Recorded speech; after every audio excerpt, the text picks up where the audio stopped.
বিভিন্ন গল্প শোনার একটাই স্টেশন, দ্য স্টোরি হল্ট। শুনতে হলে থামতে হবে, দ্য স্টোরি হল্টে নামতে হবে।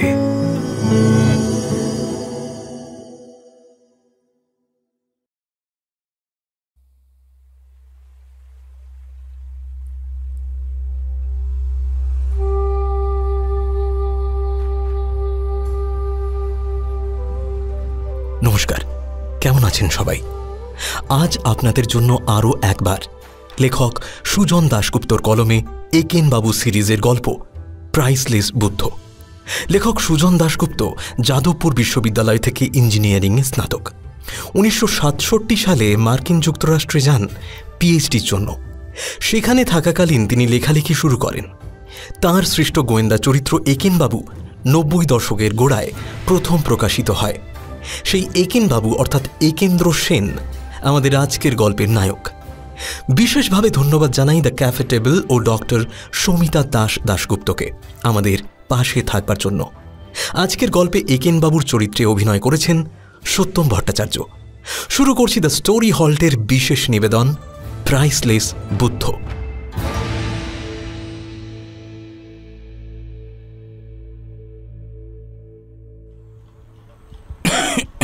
একেনবাবুর গলা ব্যথা আর কাশি হয়েছে, ফলে আমাদের কান ঝালাপালা। কি মনে হয় স্যার, টনসিলাইটিস না ফ্লু? ব্রঙ্কাইটিস হলো না তো? আমার আবার খুব সর্দি বসার ধাত তো। রাতে আবার বুকটা বেশ ঘড়ঘড় করছে, তাই ভাবছি ব্রঙ্কাইটিস অবশ্য আগে হয়েছে, নিউমোনিয়া না হলেই বাঁচি।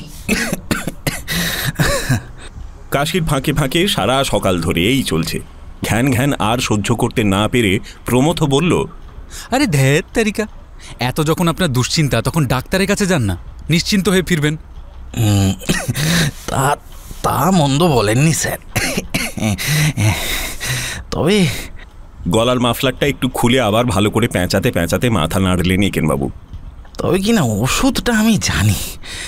কলকাতায় হলে অ্যাজিথ্রলের একটা কোর্স নিয়ে নিতাম, ব্যাস 3 দিনও লাগতো না, একেবারে ফিট।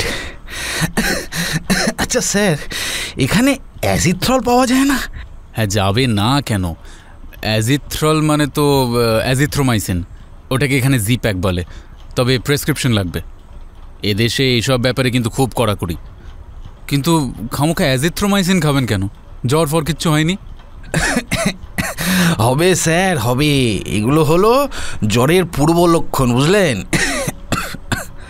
একেনবাবু খুব কনফিডেন্টলি কথাটা বলে নিউ ইয়র্ক টাইমসের উইক ইন রিভিউ সেকশনটা তুলে পড়তে শুরু করলেন। পত্রিকায় মুখ ঢাকা অবস্থায় খানিক বাদে ঠ্যাং নাচাতে নাচাতে মন্তব্য করলেন,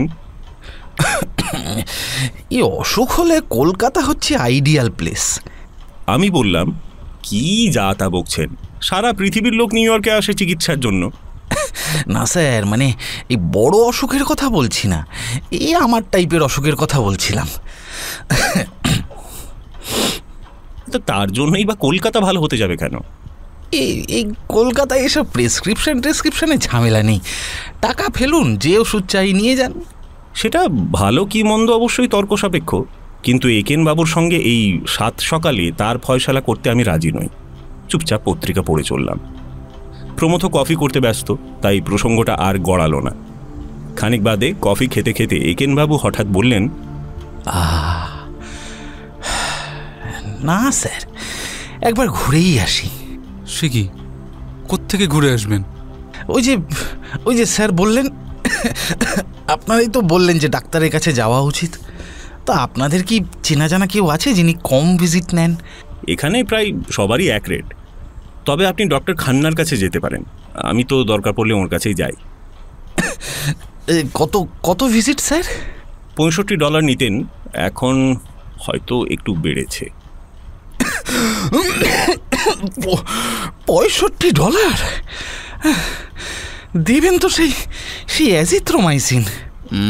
নাও দিতে পারেন, হয়তো ডক্সিসাইক্লিন খেতে বলবেন, কিংবা লেভোফ্লক্সাসিন, ছোটোখাটো ব্যাপার মনে করলে হয়তো গুড ওল্ড পেনিসিলিন ঠুকে দেবেন। যে ওষুধই দিন না সেটা কিনতে আপনার লাগবে ওই আরও $60 কি $70। সুতরাং ডাক্তার আর ওষুধ মিলে কমসে কম 130ই ধরে নিন। তাও তো আমি কম করে বলছি। কি ভাবি, ডাক্তার খান না আবার সুযোগ পেলেই একটা ইঞ্জেকশন ঝেড়ে আরও $25 এক্সট্রা বাগান। যাকে ধরে নেওয়া যাক ওই $130। আর ডলারের রেট কত এখন? 45। তার মানে 45 25 100, হ্যাঁ ওই 5,900 টাকা, ওই 6,000ই ধরুন। কাটা ঘায়ে নুনের ছিটে দিতে প্রমথর জুড়ি নেই। 6,000? হ্যাঁ, তার থেকে তো আমার নিমোনিয়াই ভালো স্যার। আমি ওকে একটু প্রবোধ দেওয়ার জন্য বললাম, আপনার ইন্স্যুরেন্স নিশ্চয়ই কিছুটা কভার করবে। না স্যার, আমার ইন্স্যুরেন্সটা কঠিন অসুখের পক্ষে ভালো, কিন্তু এই সবে বোধহয় টাকা দেবে না। ব্যাস, তাহলে তো চিন্তাই নেই। আপনি একটা কাজ করুন, ভালো করে অসুখটা বাঁধান যাতে হাসপাতালে যেতে হয়। ব্যাস, ইন্স্যুরেন্সের পয়সায় হাসপাতাল ঘুরে আসবেন। রান্না ফান্না কাজকর্ম কিচ্ছু করতে হবে না, শুয়ে বসে দিব্যি কটা দিন কাটিয়ে দেবেন। প্রমথটা সত্যি মাঝে মাঝে বড্ড অসভ্যতা করে। আমি ওকে ধমকাতে যাচ্ছি, এমন সময় টেলিফোন বেজে উঠল।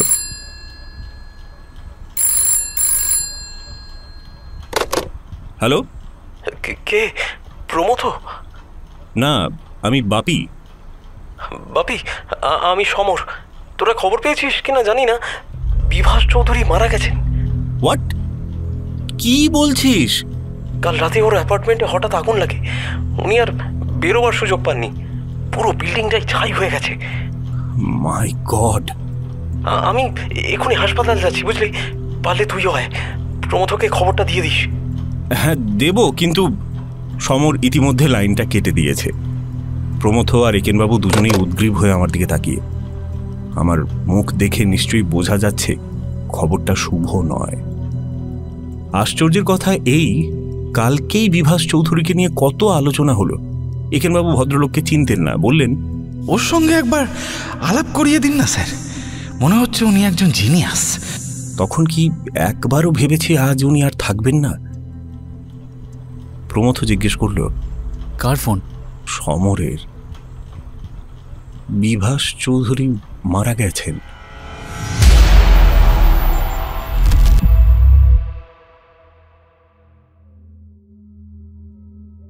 নিউ ইয়র্কে অনেক বাড়ি কাঠের। ম্যানহাটনের হাই রাইজগুলোর কাঠামো বা স্ট্রাকচার স্টিলের হলেও দেয়াল, মেঝে ইত্যাদিতে প্রচুর কাঠ থাকে। চট করে সেগুলোতে আগুন লেগে যেতে পারে। বাড়ি পড়ে যাবার খবর পত্রিকায় অনেক পড়েছি, টিভিতেও দেখেছি, কিন্তু চেনা পরিচিতদের বাড়িতে যে এরকম দুর্ঘটনা ঘটতে পারে আমি ভাবিনি। যদিও না ভাবার কোনো কারণ নেই। মুশকিল হলো, এসব বাড়িতে আগুন একবার লাগলে হু হু করে ছড়িয়ে যায়। তাড়াহুড়ো না করলে পালাবার কোনো সুযোগই পাওয়া যায় না। বিভাস চৌধুরী তো আবার থাকতেন দোতলায়। ওর বাড়িটা চোখের সামনে ভেসে উঠল। বহু পুরনো 6 তলা একটা বাড়ি। বাড়ির ফ্রেমটা কাঠের কিনা জানি না, তবে বাইরেরটা না হলেও ভেতরের ফ্রেমগুলো নিশ্চয়ই কাঠেরই হবে। ফ্লোরগুলো তো ছিল সবই কাঠের। অত বড় বাড়িতে থাকবার অ্যাপার্টমেন্ট বলতে প্রত্যেক ফ্লোরে ছিল মাত্র একটা করে, বাদবাকি সবই হচ্ছে অফিস। একমাত্র বিভাস চৌধুরীর ছাড়া অন্যান্য অ্যাপার্টমেন্টগুলো এখন ফাঁকা পড়ে আছে। অর্থাৎ পুরো বিল্ডিংয়ে রাত্রে মাত্র একজন বাসিন্দা। ফায়ার অ্যালার্ম নিশ্চয়ই কাজ করেনি। নিউ ইয়র্কের প্রতিটা বাড়িতেই ফায়ার অ্যালার্ম থাকে, তবে থাকা আর সময় মতো কাজ করা দুটো স্বতন্ত্র প্রশ্ন। আমাদের বাড়ির অ্যালার্মই তো কাজ করছে না, অনেক দিন হয়ে গেল। ব্যাটারি ফুরিয়ে যাওয়ার আগে কয়েকদিন অ্যালার্মটা করুন আর্তনাদ করেছে, কিন্তু উদ্যোগ নিয়ে নতুন ব্যাটারি এখনো লাগানো হয়নি। অবশ্য ফায়ার অ্যালার্ম বাজলেও বা কি, একতলায় আগুন লাগলেও আমাদের অ্যাপার্টমেন্টের অ্যালার্ম বাজতে বাজতে পালাবার পথ থাকবে কিনা সন্দেহ। নতুন বিল্ডিংগুলোতে কমন অ্যালার্ম সিস্টেম আছে শুনেছি, আমাদের বাড়িটা বহু পুরনো। ফায়ার এসকেপের জন্য বাইরে যে সিঁড়িটা আছে সেটাও ঠিকঠাক আছে কিনা দেখে নিতে হবে। সত্যি কি আত্মসর্বস্ব হয়ে গেছি। বিভাস চৌধুরী মারা গেছেন আর আমার চিন্তা শুধু নিজেকে নিয়ে। প্রমথ এদিকে সমরকে ধরার চেষ্টা করছে ঘটনাটা বিস্তারিত জানার জন্য। কোন হাসপাতালে বডিটা আছে জানতে পারলে আমরা চলে যেতাম সেখানে। যদিও সেখানে গিয়ে কি করব ধারণাই নেই। বিভাস চৌধুরীর আত্মীয় স্বজনদের খবর দেওয়া দরকার, কিন্তু তারা কে বা কোথায় থাকেন জানি না তো কিছুই। নিকট আত্মীয়দের খবর না দেওয়া পর্যন্ত পুলিশ দেহটাকে দাহ করার অনুমতি দেবে না। তবু ওর প্রতি শ্রদ্ধা দেখানোর জন্য অন্তত যাওয়াটা দরকার। একেনবাবু চোখ বুজে বসে আছেন, কি ভাবছেন জানি না। আমার মাথায় খালি বিভাস চৌধুরী ঘুরছে। আমাদের থেকে বেশ কয়েক বছরের সিনিয়র ছিলেন, কম্পিউটার সায়েন্সের লোক। সায়েন্স বিল্ডিংয়ের 3 তলায় বসতেন উনি। আমার ঘর থেকে মাত্র কয়েকটা ঘর পরেই ছিল ওর অফিস, কিন্তু কথা কদাচিৎ হয়েছে। আমার ধারণা রিসার্চের ক্ষতি হবে বলেই তিনি কথা বলে সময় নষ্ট করতে চাইতেন না। যখনই ওর ঘরের সামনে দিয়ে গেছি দেখেছি তন্ময় হয়ে কম্পিউটারে কাজ করছেন। আর ঘরটা দেখলে অফিস ঘর বলে মনে হতো না, মনে হতো কম্পিউটারের কোনো দোকান। ভিডিও মনিটরই তো গোটা চারেক, তাছাড়া দামি স্ক্যানার, লেজারের কালার প্রিন্টার, আরও হাবিজাবি অনেক কিছু ছিল। সমরের মতে অফিসে যা আছে তার 3 গুণ গ্যাজেট ওর বাড়িতে। সমর বিভাস চৌধুরীকে ভালোই চিনত, ওর নিজে কম্পিউটার সায়েন্সের ছেলে তো। ওর কাছেই শুনেছিলাম কম্পিউটার ফিল্ডে বিভাস চৌধুরী নাকি দারুণ নাম। ভদ্রলোকের গবেষণার বিষয় ছিল প্যাটার্ন রেকগনিশন। কথাটা শুনতে গাল ভারী, কিন্তু এই কাজটা নিজের অজান্তেই আমরা করে থাকি। একটা ছবি দেখে কত সময় বলি, আরে এটা তো আগেই দেখেছি। অর্থাৎ আগে যা দেখেছি সেটা আমাদের মনের মধ্যে গেঁথে আছে, পরে দেখার সঙ্গে সঙ্গে সেটা মনে পড়ে যাচ্ছে। কিন্তু কি করে সেগুলো আমরা মনে রাখছি বা বাস্তবের ছবিটা তার সঙ্গে মেলাচ্ছি, সেটা আবছা আবছাভাবে বলতে পারলেও খুব স্পষ্ট করে বলতে মনে হয় পারবো না। প্যাটার্ন রেকগনিশনের গবেষকদের কাজ হলো সেটাই কম্পিউটারকে পরিষ্কার করে শিখিয়ে দেওয়া। সেক্ষেত্রে কম্পিউটার নির্ভুলভাবে এত দ্রুত কাজটা করবে আমরা কল্পনাও করতে পারবো না। এই নিয়ে একেনবাবুর সঙ্গে কথা হচ্ছিল। একেনবাবু কদিন আগে ওয়াশিংটন ডিসিতে এফবিআইয়ের অফিসে গিয়েছিলেন। ফিরে এসে আমাকে উচ্ছ্বসিত হয়ে বলেছিলেন কি করে ওখানে ফিঙ্গারপ্রিন্ট মেলানো হয়। কাগজে লাগানো আঙুলের ছাপ কম্পিউটার স্ক্যানারে ঢুকিয়ে কয়েকটা বোতাম টেপার পরেই স্ক্যানারের সঙ্গে লাগানো মনিটরে উঠবে ওটা এফবিআই ডেটাবেসের কোনো ছাপের সঙ্গে মিলছে কিনা। একেনবাবু নিজে পরীক্ষা করার জন্য কাগজে নিজের আঙুলের ছাপ লাগিয়ে স্ক্যানারে ঢুকিয়েছিলেন। সবিস্ময়ে দেখলেন মনিটরে উঠেছে Ekendra Sen, date of birth, ঠিক আছে তারিখটা আর বললাম না, citizen of India, last date of entry to USA, etcetera etcetera. একেনবাবু ভুলেই গিয়েছিলেন প্রথমবার যখন ট্রেনিং নিতে এদেশে আসেন ওকে আঙুলের ছাপ দিয়ে ঢুকতে হয়েছিল। আমাকে জিজ্ঞেস করেছিলেন, বলুন তো স্যার, এফবিআই ডেটাবেসে কতগুলো ফিঙ্গারপ্রিন্ট আছে? আমার তো কোনো ধারণা নেই, তবে 10 লক্ষ। 2.5 কোটিরও বেশি। কি বলছেন? গোটা আমেরিকাতেই তো 26 কোটি লোক, তাদের মধ্যে 10% ক্রিমিনাল?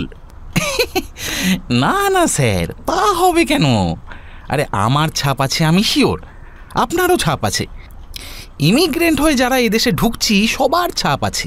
তখন মনে পড়ল ইমিগ্রেশনের জন্য অ্যাপ্লাই করার সময় একবার আঙুলের ছাপ দিতে হয়েছিল বটে। কল্পনা করুন স্যার, কেমন ধাঁ করে আমার ছাপটা বার করে ফেললো। আমাদের দেশের এক্সপার্টরা তো মাসের পর মাস লাগিয়ে দেবে। অনেক সময় তফাৎগুলো এত সূক্ষ্ম আপনি আমি চেষ্টা করলেও ধরতে পারবো না। না স্যার, এই কান্ট্রি অ্যামেজিং, ট্রুলি অ্যামেজিং। আসলে স্যার, বড় বড় কম্পিউটার থাকলে কি না করা যায়। তখনই আমি বিভাস চৌধুরীর কথা বলেছিলাম। কথাটা অবশ্য সমরের কাছ থেকে শোনা। উনি প্যাটার্ন মেলানোর একটা যুগান্তকারী অ্যালগোরিদম মানে পদ্ধতি আবিষ্কার করেছেন। ছোটোখাটো কম্পিউটার, এমনকি পার্সোনাল কম্পিউটারেও এই পদ্ধতি ব্যবহার করা যাবে। একেনবাবু সেটা শুনে দারুণ উৎসাহিত হয়েছিলেন। যাক সে কথা, বিভাস চৌধুরী তো আর নেই, ওসব ভেবে কি হবে। এই যে ইউনিভার্সিটি হসপিটালে বডি নিয়ে গেছে। প্রমথর কথায় সংবিত ফিরল। সমর নয়, আর কারো কাছ থেকে এক্ষুনি খবরটা পেয়েছে ও। আমরা দ্রুত বেরিয়ে পড়লাম।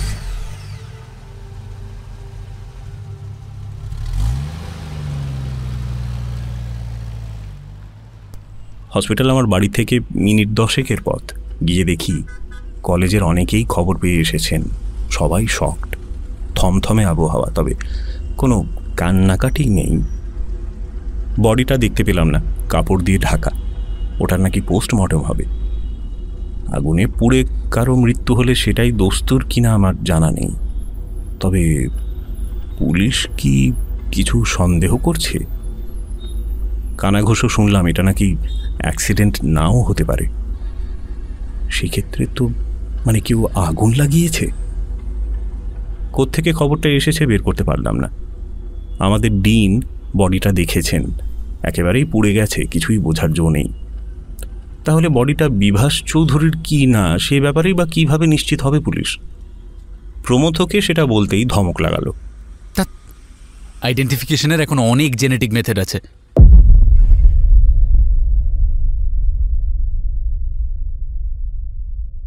সোমবার সকালে ঘুম ভেঙে গেল খুব ভোরে। আমার কাছে খুব ভোর মানে অবশ্য 5টা। বরাবরই আমি একটু ঘুম কাতুরে, 8টা-9টার আগে সাধারণত উঠি না। সেই জন্যই চেষ্টা করি দুপুরের ক্লাসগুলো নিতে, যাতে শুধু 8টা-9টা কেন, ইচ্ছে করলে আরও কয়েক ঘন্টা আরাম করে বিছানায় গড়াতে পারি। ঘড়িতে 5টা দেখে আমি আবার চোখ বোঝার চেষ্টা করলাম, কিন্তু কিছুতেই ঘুম এলো না। এত ভোর, কিন্তু জুন মাস বলে বাইরে যথেষ্ট আলো। ইতিমধ্যেই বেশ কর্মব্যস্ততা শুরু হয়েছে। হাত মুখ ধুয়ে কফি বানাতে গিয়ে দেখি বাড়িতে দুধ নেই। সকাল সকাল এক কাপ কফি না হলে আবার আমার মাথা ধরে যায় ভীষণ। প্রমথর মতে অবশ্য এটা সাইকোলজিক্যাল, কিন্তু ওর সঙ্গে তর্ক করার কোনো অর্থ হয় না। একই কথা 7 বার রিপিট করবে। কারণ যাই হোক, মাথা ধরাটা তো মিথ্যে নয়। না, কফি আমাকে খেতেই হবে। নিচে প্রমথর কাছে নিশ্চয়ই দুধ পাওয়া যাবে। প্রমথ আর একেনবাবু থাকেন আমার ঠিক নিচের অ্যাপার্টমেন্টে। ওদের অ্যাপার্টমেন্টের ডুপ্লিকেট চাবিটা আমার কাছে থাকে। আমার অ্যাপার্টমেন্টের চাবিও ওদের দিয়েছি। বলতে গেলে দুটো অ্যাপার্টমেন্টকে আমরা একটা বাড়ি হিসেবে ব্যবহার করি। রান্না খাওয়া সব সময় একসঙ্গেই হয়। কিন্তু চাবি খুঁজতে গিয়ে মনে পড়ে গেল কাল রাতে ওদের ওখানেই আমি আমার সব চাবিগুলো ফেলে এসেছি। এ তো আচ্ছা ফ্যাসাদ হলো। ওরা যদিও সাধারণত আমার আগে ওঠে, কিন্তু এত সকালে নিশ্চয়ই ওঠেনি। বেল বাজিয়ে ঘুম ভাঙানো যেতে পারে অবশ্য, একেনবাবু তাতে মাইন্ড করবেন না। কিন্তু প্রমথ গাল দিয়ে আমার ভূত ভাগিয়ে ছেড়ে দেবে, বিশেষ করে যখন শুনবে যে আমার এই সাইকোলজিক্যাল প্রবলেম কফির জন্য ওর ঘুম ভাঙিয়েছি। কি আর করা, দুধ ছাড়াই 1 কাপ কফি খেলাম, কিন্তু ঠিক জুত হলো না। মোড়ের মাথায় টমের পিৎজার ঠিক পাশে একটা গ্রসারি স্টোর আছে, 24 ঘন্টাই খোলা থাকে। সেখান থেকে পারতপক্ষে কিছু কিনি না, সব কিছুই গলা কাটা দর। নিরুপায় হয়ে আজ সেখানেই গেলাম। দরজাটা খোলা রেখে যেতে হলো, চাবি নেই। তবে এই ভোরে আর কে চুরি করতে আসবে? চোরেরা নিশ্চয়ই নাইট ডিউটি দিয়ে এতক্ষণে শুয়ে পড়েছে। মাত্র 5:30 বাজে, কিন্তু তাও দেখলাম দোকানে বেশ কয়েকজন খরিদ্দার। নিউ ইয়র্কের লোকেরা কি ঘুমোয় না? দুধ কিনলাম। একটা ট্রেতে সাজানো ছিল কতগুলো চকলেট ক্রোসা। চকলেট ক্রোসা হচ্ছে মুচমুচে রুটি আর ভেতরে চকলেটের পুর। চকলেট আমার দারুণ প্রিয়। লোভে পড়ে তারও 2টি কিনলাম। দাম মিটিয়ে বেরিয়ে আসছি, দেখি একজন ভারতীয় ভদ্রলোক ব্যস্ত হয়ে ঢুকছেন। কয়েক সেকেন্ডের জন্য চোখাচোখি হলো। চেনা চেনা মুখ, কিন্তু ঠিক কে মনে করতে পারলাম না। আমার দিকে তাকিয়ে হাই বললেন, আমিও বললাম হাই। এদেশে অবশ্য চেনা অচেনা সবাইকেই হাই বলা যায়। উনি যে আমাকে চেনেন সেটা নাও হতে পারে। তবু চেনা চেনা লাগা সত্ত্বেও কাউকে চিনতে না পারলে আমার ভারী অস্বস্তি হয়। সারাটা পথ ভাবতে ভাবতে এলাম। বাড়িতে যখন ঢুকছি তখন নামটা মনে পড়ল। আরে উনি তো মিস্টার মেহতা। ভদ্রলোক একজন ট্রাভেল এজেন্ট। আমাদের বাড়ি থেকে কয়েক ব্লক দূরেই ওর এজেন্সি। গত ডিসেম্বরে ওর কাছে গিয়েছিলাম প্রমথর টিকিটের ব্যাপারে। ডিসেম্বর মাসে হঠাৎ করে দেশে যাবার টিকিট পাওয়া যায় না। অনেক ঝামেলা করে উনি প্রমথর টিকিটটা পাইয়ে দিয়েছিলেন। অ্যাপার্টমেন্টে ঢুকেই একবার ঘুরে ঘুরে দেখে নিলাম সব কিছু ঠিকঠাক আছে কি না। এভাবে দরজা লক না করে তো কোথাও যায়নি আগে। ইন্সপেকশন শেষ করে কফি বানিয়ে রোববারে নিউ ইয়র্ক টাইমসের লেট এডিশন নিয়ে বসলাম। কালকে হুড়োহুড়ির মধ্যে অর্ধেকও পড়া হয়নি। হঠাৎ খেয়াল হলো, শনিবার রাত্রে যখন আগুন লেগেছে তখন বিভাস চৌধুরীর খবর নিশ্চয়ই থাকবে। বেশ খানিকক্ষণ খুঁজে খবরটা চোখে পড়ল। মাত্র কয়েক লাইন। নিউ ইয়র্ক ইউনিভার্সিটির একজন অধ্যাপক মারা গেছেন, এটা উল্লেখ আছে, কিন্তু নাম ধাম কিছু নেই। ধরে নিচ্ছি পুলিশ তখনও নিকট আত্মীয়দের সঙ্গে যোগাযোগ করে উঠতে পারেনি।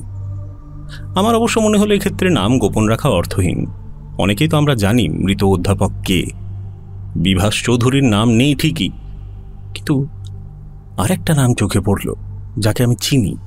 খবরটাও বেশ বড় করে ছাপানো হয়েছে। নিউ ইয়র্ক মিউজিয়ামের অ্যাসিস্ট্যান্ট কিউরেটর তোশি নাকাজিমা আত্মহত্যা করেছেন। যোগাযোগটা একটু অদ্ভুত, কারণ তোশিকে আমি প্রথম দেখি বিভাস চৌধুরীর ঘরে। শুনেছিলাম ওরা দুজনেই নাকি একসময় বার্কলেতে পড়তেন। বার্কলে হলো ইউনিভার্সিটি অফ ক্যালিফোর্নিয়ার একটা বিখ্যাত ক্যাম্পাস। তোশির সঙ্গে এরপরে অবশ্য আমার অনেকবারই দেখা হয়েছে। এত বড় কাজ করেন, নামি দামি লোকদের সঙ্গে দহরম মহরম, কিন্তু ভারী মিশুকে, ভদ্র। একবার আমি আর প্রমথ একেনবাবুকে নিয়ে নিউ ইয়র্ক মিউজিয়ামে গিয়েছিলাম। মিউজিয়ামে একেনবাবুর সঙ্গে থাকা মানে একটা টর্চার। অফুরন্ত মাল্টি ডিরেকশনাল কোয়েশ্চেন, একবার এটা একবার সেটা, মানে যার মাথা মুন্ডু কিছুই নেই। তোশি যে শুধু সারাক্ষণ আমাদের সঙ্গে ছিলেন তা নয়, একেনবাবুর সব প্রশ্নের উত্তর ঠান্ডা মাথায় দিয়ে গিয়েছিলেন। একেনবাবু একেবারে মুগ্ধ। ওর অবশ্য অল্পতেই মুগ্ধ হওয়ার একটা হ্যাবিট আছে। ফেরার পথে বলেছিলেন, জ্ঞানের পাহাড় স্যার, জ্ঞানের পাহাড়। আর কি বিনয়ী। আমি খুঁটিয়ে খুঁটিয়ে খবরটা পড়লাম। কেন আত্মহত্যা করেছেন মোটেই পরিষ্কার নয়। লং আইল্যান্ডে ওর বাড়ির ল্যান্ডলেডি ডরথি স্মিথ নাকি তোশিকে শনিবার রাত 12টা নাগাদ ফিরতে দেখেন। ডরথি স্মিথ একতলায় থাকেন, তোশি দোতলায়। ডরথি তাঁর অতিথিদের বিদায় জানাতে দরজা খুলে কথা বলছিলেন। তখন তিনি তোশিকে সিঁড়ি দিয়ে দোতলায় উঠতে দেখেন। তোশির আচরণ ওর একটু অদ্ভুত লাগে, কারণ অন্য সময় দেখা হলেই উনি সবসময় হাসেন, মাথা ঝুঁকিয়ে বাউ করে হাই বলেন। ওই দিন তিনি কোনো কথা না বলে উঠে যান। তোশির মুখ দেখে ডরথির মনে হয় কোনো কারণে উনি খুব বিচলিত। যাই হোক, অতিথিরা চলে যাবার পর মিনিট 5 হয়নি, ওপর থেকে ডরথি একটা শব্দ শোনেন। ওর মনে হয় গুলির শব্দ, আর সঙ্গে সঙ্গে উনি পুলিশে ফোন করেন। পুলিশ যে রিভলভারটা ঘরে পেয়েছে সেটা নাকি তোশিরই। পুলিশের সন্দেহ এটা সুইসাইড। মূল খবর এইটুকুই। এছাড়া তোশির একটা ছোট্ট জীবনী ছাপা হয়েছে। সে সঙ্গে নিউ ইয়র্কের জাপান অ্যাসোসিয়েশন সোমবার বিকেল 6টায় ব্রুকশায়ার ফিউনারেল হোমে স্মরণ সভার আয়োজন করেছে, তার ঘোষণা রয়েছে। এত তাড়াতাড়ি অবাকই লাগলো। জীবনীটা চট করে পড়ে নিলাম। জাপান থেকে উনি বার্কলেতে এসেছিলেন পড়াশুনো করতে। পড়াশুনো শেষ করে কিছুদিন অধ্যাপনা করেন, তারপর নিউ ইয়র্ক মিউজিয়ামে যোগ দেন। নিউ ইয়র্ক মিউজিয়ামে উনি নাকি ফিলেটেলি সেকশনের হেড ছিলেন। বড় কাজ করতেন জানতাম, কিন্তু এটা জানা ছিল না। খবরটা শেষ হয়েছে ওর শান্ত ও মধুর ব্যবহারের প্রশংসা করে। এটা ওকে যারা একবার দেখেছে তারাই জানবে। এরকম ধীর স্থির ঠান্ডা মাথার একজন লোক হঠাৎ আত্মহত্যা কেন করলেন? মানুষের মনের মধ্যে কি চলছে বুঝতে পারা এত কঠিন। বাইরে থেকে দেখে কারোর সম্পর্কে একটা ধারণা করি আমরা, আর মুহূর্তের মধ্যেই সেই ধারণা কিরকম ভেঙে চুরমার হয়ে যায়। 8টা নাগাদ একেনবাবু আর প্রমথ ওপরে এলো। প্রমথর মুখ অত্যন্ত বেজার। প্রতি সোমবারই এটা হয়। 2 দিন ছুটির পর আবার কাজ করতে যেতে হবে বলে সোমবার হচ্ছে ওর হেল ডে। ওদের তোশির খবরটা দিতেই একেনবাবু বললেন, মাই গুডনেস স্যার, ওরকম একজন শান্ত মাথা পণ্ডিত লোক খামোখা সুইসাইড করতে গেলেন কেন? একেনবাবু বোধহয় আরও কিছু বলতে যাচ্ছিলেন। প্রমথ খ্যাঁকিয়ে উঠল। কেন মশাই? হ্যাঁ, সুইসাইড কি শুধু মাথা গরম মূর্খরাই করে? হ্যাঁ, আর এই যে তুই খবরটা পেলি কোত্থেকে? ওদের নিউ ইয়র্ক টাইমসটা দেখালাম। নিঃশব্দে নিউজটা পড়ে দুজনের উদ্দেশ্যেই একেনবাবু বললেন, স্যার, ফিউনারেলে যাবেন নাকি? দেখ, সব কবর ফবরের মধ্যে আমি নেই। বলতে বলতে কুকি জার খুলে প্রমথ একটা কুকি মুখে পড়ল। বললাম, কবরের প্রশ্ন কোত্থেকে আসছে? লেখা আছে তো স্মরণ সভা। আর তাছাড়া তোশি তো খ্রিশ্চান নয়, নিশ্চয়ই বৌদ্ধ বা শিন্টো ফিন্টো কিছু হবে। বললাম বটে, কিন্তু শিন্টো সম্প্রদায়ের কেউ মারা গেলে কি করা হয় আমার কোনো ধারণাই নেই। না, চলুন স্যার, চেনা জানা মানুষ, তার উপর উনি হচ্ছেন আমাদের ফেলো এশিয়ান। এমনিতে একেনবাবু বাঙালি দি গ্রেট, কিন্তু আজকাল দেখি খুব আমরা এশিয়ান করেন। ঠিক হলো বিকেলে আমরা সবাই যাব। প্রমথ শুধু ঘোষণা করলো, এই ফিউনারাল হচ্ছে দেখলে কিন্তু আমি ব্যাক করব, আগে থেকেই তোদের বলে দিচ্ছি। প্রমথ ডেড বডি দেখতে ভালোবাসে না, আমিও যে বাসি তা নয়। এদেশে আবার ফিউনারাল হোমে ডেড বডিতে সুগন্ধ ঢেলে রংচং মাখিয়ে এমনভাবে সাজিয়ে রাখে মনে হবে জীবন্ত, মানে শুধু ঘুমিয়ে আছে। এই ব্যাপারটাকে এদেশে এমবাম করা বলে, যাতে দাহ বা সমাধির আগে মৃতের পুরনো রূপটা শেষবারের মতো সবাই দেখে যেতে পারে। কেন জানি না আমার ওই মরদেহটাকে ওভাবে সাজিয়ে সবাইকে দেখানোটা একদমই পছন্দ হয় না। ব্রুকশায়ার ফিউনারাল হোম হল লং আইল্যান্ডে, আমার বাড়ির থেকে বেশ অনেকটা দূরে। পৌঁছতে আমাদের একটু দেরি হলো, তবে দেরি শুধু আমাদেরই হয়নি, তখনও দেখি অনেক লোক আসছে, সবার হাতেই ফুলের তোড়া। আমরাই এসেছি বোকার মতো খালি হাতে। কি আর করা, হল ঘরে ঢোকার মুখে একটা বড় খাতা, সবাই সেখানে নাম ধাম লিখছে নিজের। এদেশে সব কিছুরই একটা রেকর্ড রাখা যায়, কি এসে যায়, কে এলো বা না এলো, যার জন্য আমরা এসেছি তিনি তো আর দেখছেন না। আমি একবার ভাবলাম সই করব না, কিন্তু যে লোকটা খাতার পাশে দাঁড়িয়েছিল সে পেনটা এগিয়ে দিয়ে এমনভাবে বলল যে তখন না করাটা নিতান্তই অভদ্রতা। হল ঘরে লোক গিজ গিজ করছে। এক প্রান্তে একটা বিশাল টেবিলে তোষির ফটোর চারপাশে গুচ্ছ গুচ্ছ ফুল, কফিন টফিন কোথাও কিছু নেই, বাঁচা গেল। সেটা অবশ্য অনুমান করেছিলাম, মৃত্যুর পর দিন তিনেক না কাটলে সাধারণত কবর বা ক্রিমেশন হয় না। এটা স্মরণ সভাই, থমথমে গুরুগম্ভীর আবহাওয়া, এদিক ওদিক অনেক জাপানি মুখ, তাদের মধ্যে নিশ্চয়ই তোষির আত্মীয় স্বজনও আছে। আমরা তো কাউকেই চিনি না, কাকেই বা সান্ত্বনা দেব। স্টেজের ঠিক নিচে ঘরের এক কোণে একটা ডায়াস, সেখানে এক লালমুখো সাহেব দাঁড়িয়ে টাই ঠিক করছিলেন। তিনি প্রথমে একটা নাতি দীর্ঘ বক্তৃতা দিলেন, মনে হলো নিউ ইয়র্ক মিউজিয়ামের কেউকেটা। তোষির অজস্র প্রশংসা করলেন, বললেন, তোষি শুধু জ্ঞানী ছিলেন না, একজন সমাজ সচেতন মানুষ ছিলেন। হার্লেমের দুস্থ বাচ্চাদের জন্য নিউ ইয়র্ক মিউজিয়ামেই উনি অনেক প্রোগ্রাম চালু করেছিলেন। তোষির অভাব কোনো দিনও পূরণ হবে না, কোনো দিনও নয়। পৃথিবী থেমে থাকে না, তোষির অসম্পূর্ণ কাজগুলো এখন অন্যদের সম্পূর্ণ করতে হবে। সাহেবের গলার স্বর এত ঘ্যান ঘ্যানে আমার ঘুম পেয়ে যাচ্ছিল।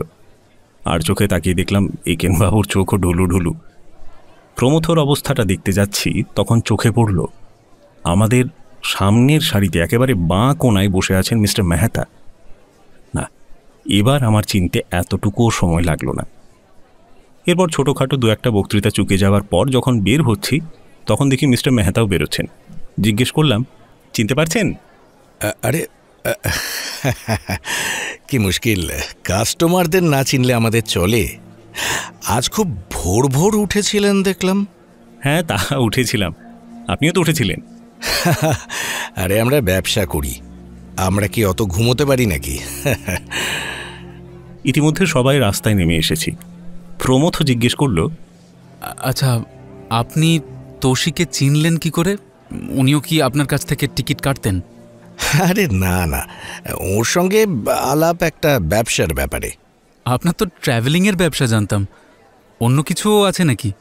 হ্যাঁ, তা আছে। আসলে আমার একটা স্ট্যাম্পের ডিলারশিপও আছে। মিস্টার নাকাজিমা ছিলেন আমার একজন খুব বড় অ্যাডভাইজার, প্রচুর জ্ঞান ছিল ওর এই ফিল্ডে। আমিও স্যার স্ট্যাম্প জমাতাম এক সময়। হ্যাঁ, সে কি? মিস্টার মেহতা একেনবাবুর দিকে তাকালেন। ওর চোখে কৌতূহলের থেকে উপেক্ষার ভাবটাই বেশি। একেনবাবুর চেহারা বা ব্যক্তিত্ব কোনোটাই প্রথম দর্শনে শ্রদ্ধার উদ্রেক করে না। পরিচয় করিয়ে দিলাম, কিন্তু কতটা বিশ্বাস করলেন বুঝলাম না। ভাবলেন নিশ্চয়ই মজা করছি। ক্লাস 10 অবধি স্যার রেগুলার স্ট্যাম্প জমিয়েছি। স্কটসের ক্যাটালগটাও আমার কাছে ছিল। একেনবাবু ওর বিদ্যে জাহির করতে পেরে ভীষণ খুশি। ওরে বাবা, হ্যাঁ, তাহলে তো আপনি একজন সিরিয়াস স্ট্যাম্প কালেক্টর। এদেশে যে লোকটা স্ট্যাম্পের ডিলার, সে নিশ্চয়ই দামি দামি স্ট্যাম্প নিয়ে কারবার করে।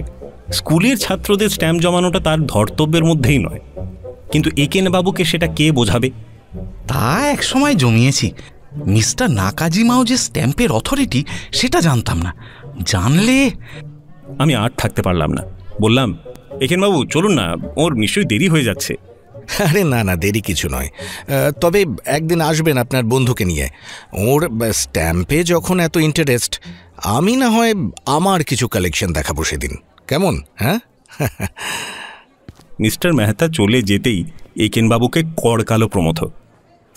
এই, আপনি তো আচ্ছা লোক মশাই। হ্যাঁ, আরে লোকটা হচ্ছে স্ট্যাম্পের ডিলার, নির্ঘাত হাজার হাজার ডলারের স্ট্যাম্প নিয়ে কারবার করে। আর আপনি কিনা ওকে ওই আপনার হাই স্কুলের কালেকশনের কথা বলছেন? হ্যাঁ, আমার হাই স্কুলের কালেকশন কিন্তু খুব খারাপ ছিল না স্যার। এই থামুন তো মশাই, আর শুনতে চাই না। হাই স্কুলের কালেকশন খারাপ ছিল না? দেখেছেন প্রমথবাবু রাগ করছেন স্যার, কিন্তু আমার একটা স্ট্যাম্প ছিল যেটার দাম স্কচ ক্যাটালগে লেখা ছিল $500। আমি বলছি স্যার 20 বছর আগেকার কথা, এখন নিশ্চয়ই দামটা অনেক গুণ বেড়েছে।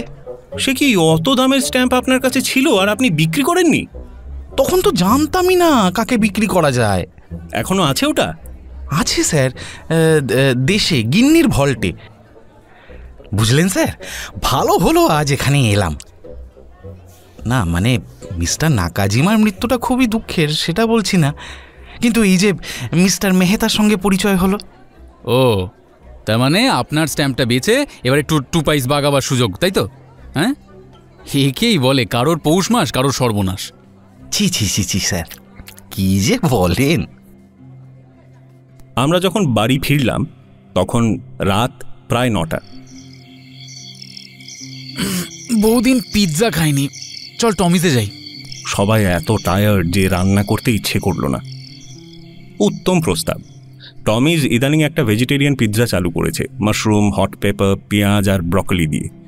পিৎজাতে মোজ্জারেলা চিজ তো থাকবেই, কিন্তু তাছাড়াও আরও কয়েকটা চিজ মিশিয়ে জিনিসটা যা তৈরি করে না, একেবারে বাঘের বাচ্চা টেস্ট।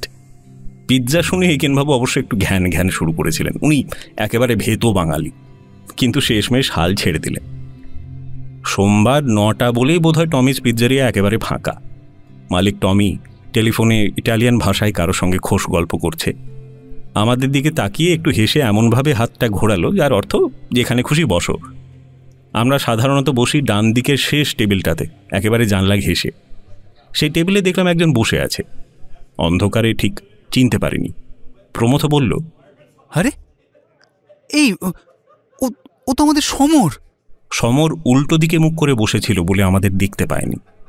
প্রমথ ওর ঘাটটা ধরে ঝাঁকিয়ে বলল, এই যে বেটা, একা একা খেতে এসেছিস? হ্যাঁ, আরে তোরা? সমরের সঙ্গে প্রমথর খুব দোস্তি। ওরা হলো ব্রিজের পার্টনার। একসময় দুজন মিলে নানান কম্পিটিশনে খেলতেও যেত। আজকাল হয় উৎসাহ কমেছে, নয় আর সময় পায় না। অর্ডার দিয়েছিস? এইমাত্র দিলাম।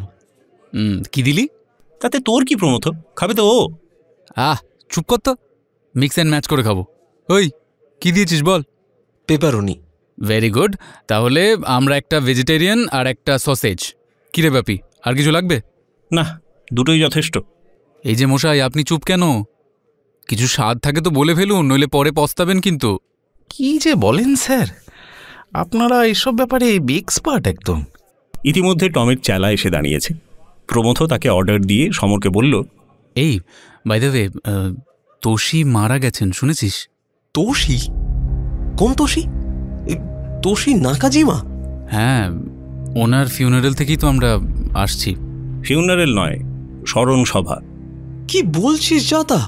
কেন, কালকে নিউ ইয়র্ক টাইমসে তো বেশ বড় করে বেরিয়েছে, চোখে পড়েনি? কাল যা দিন গেছে পত্রিকা খোলার সময় পাইনি, আর আজ তো সারা দিন লাইব্রেরিতে। But this is shocking. পরপর বিভাসদা, তোষি, কি হয়েছিল জানিস? Suicide. I can't believe it. তুই তো ওকে ভালোই চিনতিস, তাই না? হ্যাঁ, তা চিনতাম। মানে আমি ওকে চিনতাম বিভাসদার সূত্রে আর কি। ওরা খুব ভালো বন্ধু ছিলেন। একেই বলে নিয়তি স্যার, দুজনেই কেমন একসঙ্গে চলে গেলেন। হ্যাঁ, আপনি কি এর মধ্যেও কোনো যোগ খুঁজে পাচ্ছেন নাকি? হ্যাঁ, না না স্যার, কথার কথা বললাম আর কি। আচ্ছা, উনি সুইসাইড করতে গেলেন কেন? সমর নিশ্চয়ই উত্তরটা আমাদের কাছ থেকে আশা করে না, তাও করলো প্রশ্নটা। হু নোজ, স্মরণ সভায় সে নিয়ে তো কিছু শুনিনি। আমি সমরকে জিজ্ঞেস করলাম, তোর সঙ্গে ওর লাস্ট কবে দেখা হয়েছিল? এই তো কদিন আগে। তখন উনি কেমন ছিলেন? কিছু বুঝতে পেরেছিলি? দেখে কিছু মনে হয়েছিল? ডিপ্রেশন বা মানে হতাশায় ভুগছেন এরকম কিছু? একদমই না, বরং উল্টো। আমাকে আর বিভাস তাকে টেনে নিয়ে গেলেন এশিয়া সোসাইটির ওর ছেলেবেলার বন্ধুর আর্ট এক্সিবিশন দেখাতে। যেতে যেতে কতই মজার গল্প করলেন। মানুষের যে কখন কি হয় স্যার। ওর আচরণের মধ্যে সবসময় একটা ছেলে মানুষই ভাবছিল, অথচ কি রেসপন্সিবল পজিশনে ছিলেন। নিজের কাজ ভীষণ ভালোবাসতেন। নেশা আর পেশা এক হয়ে গেলে যা হয় আর কি। পেশায় তো কিউরেটর ছিলেন বলেই জানি, নেশাটা কি? নেশার জন্যই তো ওর ওই পেশা। আসলে উনি কম্পিউটার সায়েন্সের লোক ছিলেন। ইনফ্যাক্ট বিভাসদা আর উনি একসঙ্গে পিএইচডি করেন, কিন্তু ওর স্ট্যাম্পের নেশা এত ছিল যে লাইন চেঞ্জ করে খুব অল্প মাইনেতে হিউস্টন বা ডালাসের একটা মিউজিয়ামে ফিলাটেলি সেকশনে কাজ নেন। That's strange. কেন? না মানে লাইনই যদি চেঞ্জ করবেন তাহলে অত কষ্ট করে পিএইচডি করলেন কেন? শোন, মানুষের মনে যখন কিছু আসে অত হিসেব নিকেশ করে আসে না। হ্যাঁ, শুধু তাই নয়, আমি বরং বলবো উনি খুব একটা ভুল পথ বাছেননি। এই নিউ ইয়র্কে 1000 ঘন্টা কম্পিউটার সায়েন্সের লোক আছে, কে তাদেরকে চেনে? কিন্তু স্ট্যাম্পের জগতে নিউ ইয়র্কে এমন কেউ নেই যে তোষিকে চেনে না। তুই কি করে জানলি? একবার আমি আর বিভাসদা ওর সঙ্গে একটা স্ট্যাম্প অকশনে গিয়েছিলাম। ওখানেই দেখলাম বড় বড় স্ট্যাম্প কালেক্টররা তোষিকে কত সম্মান করে। দু একজন তো অ্যাডভাইস চাইলো নিলামে কতদূর পর্যন্ত ডাকা উচিত। আর আমি কিন্তু হেজি পেজি $2-10 স্ট্যাম্প যারা জমায় তাদের কথা বলছি না। নিলামের স্ট্যাম্পগুলোর মধ্যে একটা ছিল বিখ্যাত ইনভার্টেড জেনি ইয়ারমেল। আমি জীবনে ইনভার্টেড জেনি এমএল এর নাম শুনিনি, তবে সমর এমনভাবে নামটা বলল যে বুঝলাম স্ট্যাম্প জগতের এটি রত্নই হবে। আপনি স্যার মনে হচ্ছে স্ট্যাম্প সম্পর্কে অনেক কিছু জানেন। অনেক কিছু জানি, বলার স্পর্ধা নেই, তবে এক আধটা বই পড়েছি। সমর হচ্ছে বইয়ের পোকা, হেন জিনিস নেই যা পড়ে না। প্রমথর মতে ও হচ্ছে লিভিং এনসাইক্লোপিডিয়া। আসলে স্যার আমিও একসময় স্ট্যাম্প জমাতাম। মানে আপনি আবার হাই স্কুলে স্ট্যাম্প জমানোর কথা শুরু করেছেন? না না, তা নয় স্যার, আমি বাপিবাবুকে বলছিলাম আমার কাছে একটা স্ট্যাম্প ছিল, ক্যাটালগে যার দাম দেখেছিলাম $500। আমি স্যার 20 বছর আগেকার কথা বলছি। এখন নিশ্চয়ই স্যার ওটাকে বিক্রি করলে 2-3 হাজার তো পাবোই, তাই না? হয়তো পাবেন। হয়তো কেন স্যার? আপনার কি মনে হচ্ছে নাও পেতে পারি? সমরের এসব প্রশ্ন সম্ভবত ভালো লাগছে না। দুজন পরিচিত মানুষের মৃত্যুতে নিশ্চয়ই মন খারাপ। ভাবলাম অন্য কোনো প্রসঙ্গ এনে কথাটা ঘোরাই, তার অবশ্য দরকার হলো না। প্রমথ বলল, আরে চুপ করুন তো মশাই, দুটো লোক ডেড মরে গেছে আর আপনি আপনার ওই 2 পয়সার ইনভেস্টমেন্ট নিয়ে পাঁচালি পারছেন। একেনবাবুর এভাবে থাবা খেয়ে চুপ করে যাওয়াটা সমরের বোধহয় খারাপ লাগলো। বলল, আমি বলতে চাইছিলাম সব কিছুই নির্ভর করছে আপনার স্ট্যাম্পটা কী অবস্থায় আছে সেটার উপরে। ক্যাটলগে সাধারণত সুপারফাইন মিন্ট কন্ডিশনে যে স্ট্যাম্পগুলো আছে তার দাম নেওয়া থাকে। মিন্ট কন্ডিশন মানে? যেটা কোনো দিন ব্যবহারই করা হয়নি, অর্থাৎ কনসেল্ট নয়, ওপরে কোনো পোস্ট অফিসের ছাপ নেই। আর সুপারফাইন? সুপারফাইনের অর্থ হলো স্ট্যাম্পটা একেবারে নিখুঁত অবস্থায় আছে, অর্থাৎ চারিদিকের পারফোরেশনগুলো নষ্ট হয়নি। স্ট্যাম্পটা ওয়েল সেন্টার্ড, মানে তার ছবিটা একেবারে মধ্যিখানে বসানো, পিছনের আঠা সম্পূর্ণ অটুট, স্ট্যাম্পে কোনো ভাঁজ নেই, কোনো দাগ নেই, যেমনভাবে তৈরি হয়েছিল ঠিক তেমনভাবেই আছে। আর তা যদি না থাকে? তাহলে দেখতে হবে কন্ডিশন কতটা খারাপ, তার উপর নির্ভর করবে দাম। দামের কতটা তফাৎ হতে পারে স্যার? এর আসলে সহজ কোনো উত্তর নেই, নির্ভর করছে বাজারে ও ধরনের কটা স্ট্যাম্প আছে তার উপর। ধরুন সুপারফাইন মিন্ট কন্ডিশনে যে স্ট্যাম্পের দাম $1000, সেই স্ট্যাম্পই একটু বাজে অবস্থায় হয়তো $100 পাওয়া যাবে। ক্যান্সেলড অর্থাৎ পোস্ট অফিসের ছাপ থাকলে হয়তো $10-20। অবশ্য কিছু কিছু স্ট্যাম্পের বেলায় মিন্ট আর কনসেলডের মধ্যে অল্পই তফাৎ, কারণ কোনোটাই সহজলভ্য নয়। সবই হলো ডিমান্ড আর সাপ্লাইয়ের প্রশ্ন। আমারটা স্যার মিন্ট কন্ডিশনে নেই। তার মানে যে সস্তা তা কিন্তু নয়।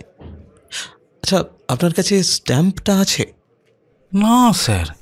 থাকলে কোনো ডিলারের কাছে নিয়ে যেতে পারতেন। নিউ ইয়র্কে বহু স্ট্যাম্প ডিলার আছে, মোটামুটি আইডিয়া পেতেন। আজকেই একজন স্ট্যাম্প ডিলারের সঙ্গে আলাপ হলো স্যার, মিস্টার মেহতা। চেনেন নাকি ওকে? নিশ্চয়ই, ওর তো একটা ট্রাভেল এজেন্সিও আছে। উনি কি রিলায়েবল লোক স্যার? মানে আপনি যতটুকু জানেন আর কি। না, আমার কোনো ধারণা নেই। তোষী আজ বেঁচে থাকলে আপনাকে বলতে পারতেন।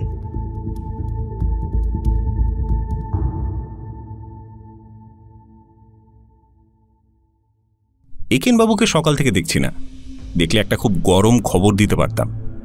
নিউ ইয়র্ক মিউজিয়াম থেকে নাকি প্রাইসলেস বুদ্ধা নামে একটা বিখ্যাত স্ট্যাম্প চুরি গেছে। উনি হয়তো নামটা শুনে থাকবেন, এত যখন স্ট্যাম্প কালেক্টর বলে নিজেকে জাহির করেন। আমার কাছে ইনভার্টেড জেনিএমএলও যা, প্রাইসলেস বুদ্ধও তাই, শুধু কয়েকটা শব্দ। তবে দামটা দেখে চক্ষু চড়ক গাছ।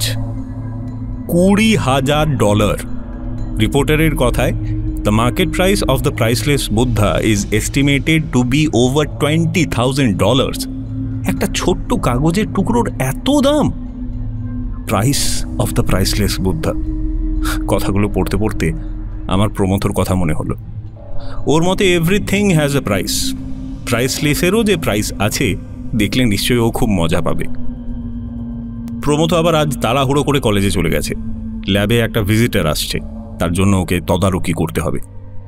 আস্তে আস্তে সেই বিকেল। চুরিটা নিঃসন্দেহে বড় খবর, কিন্তু আমার মাথায় আরও কয়েকটা জিনিস ঘুরছে।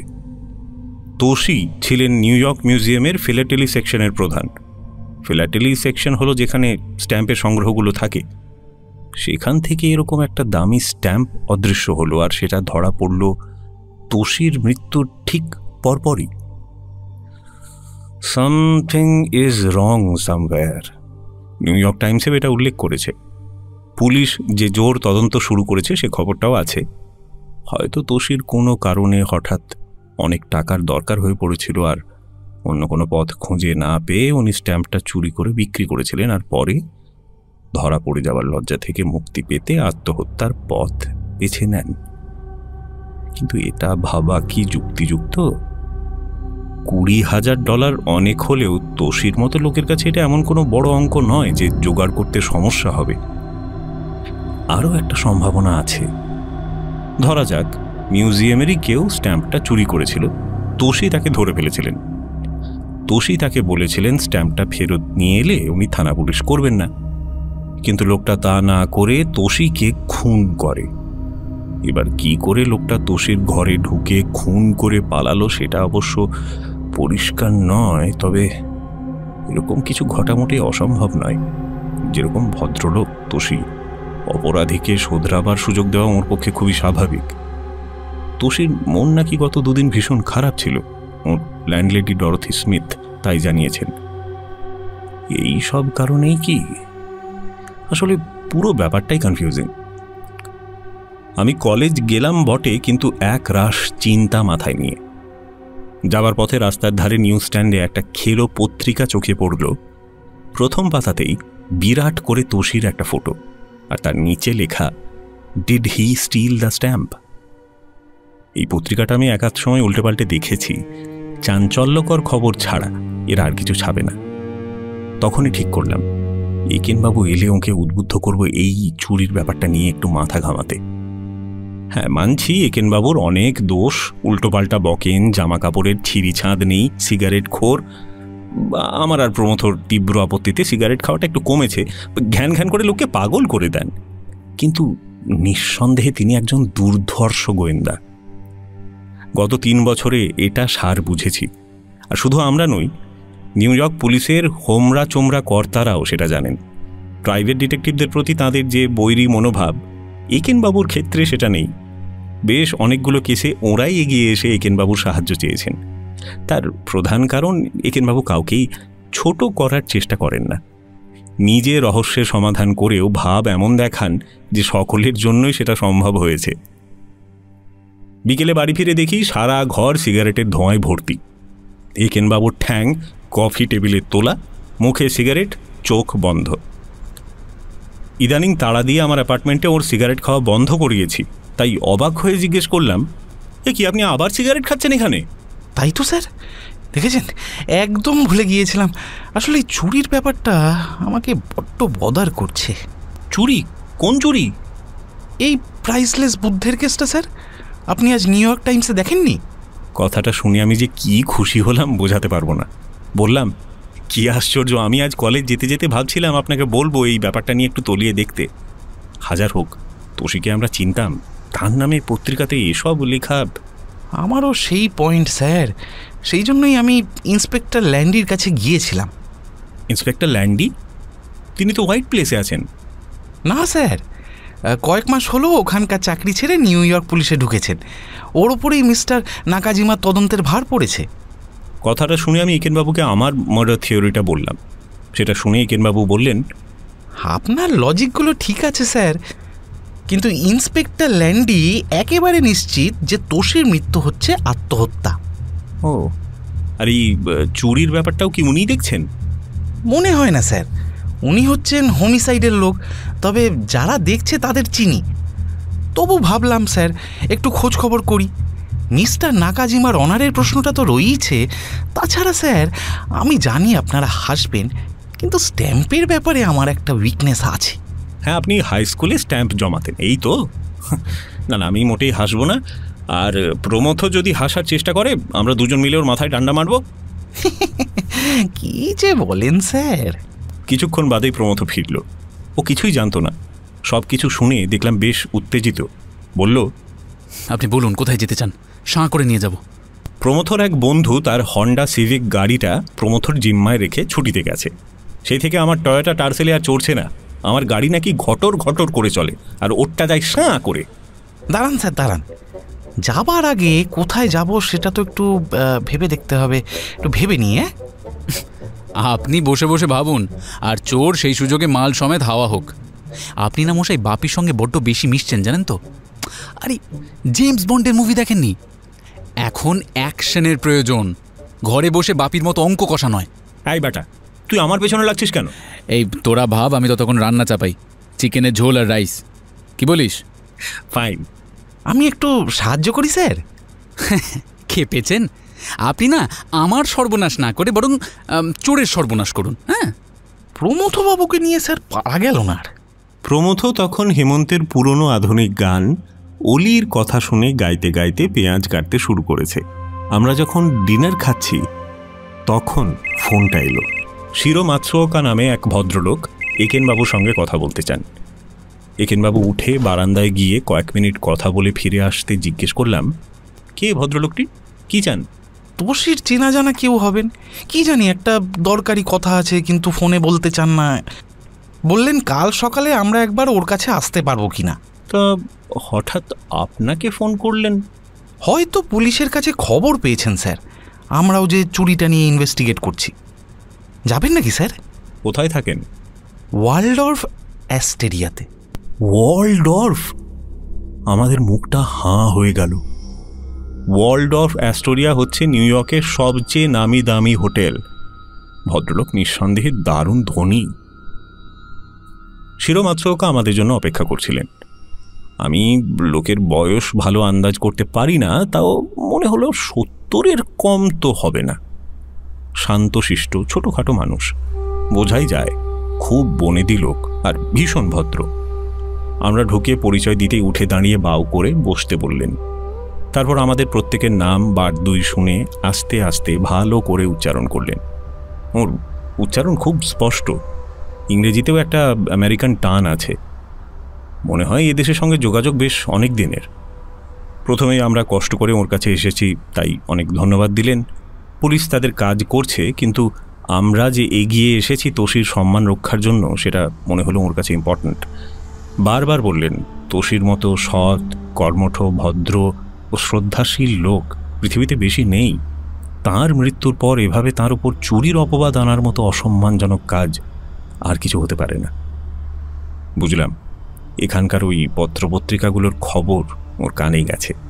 আপনারা টাকার জন্য কোনো চিন্তা করবেন না।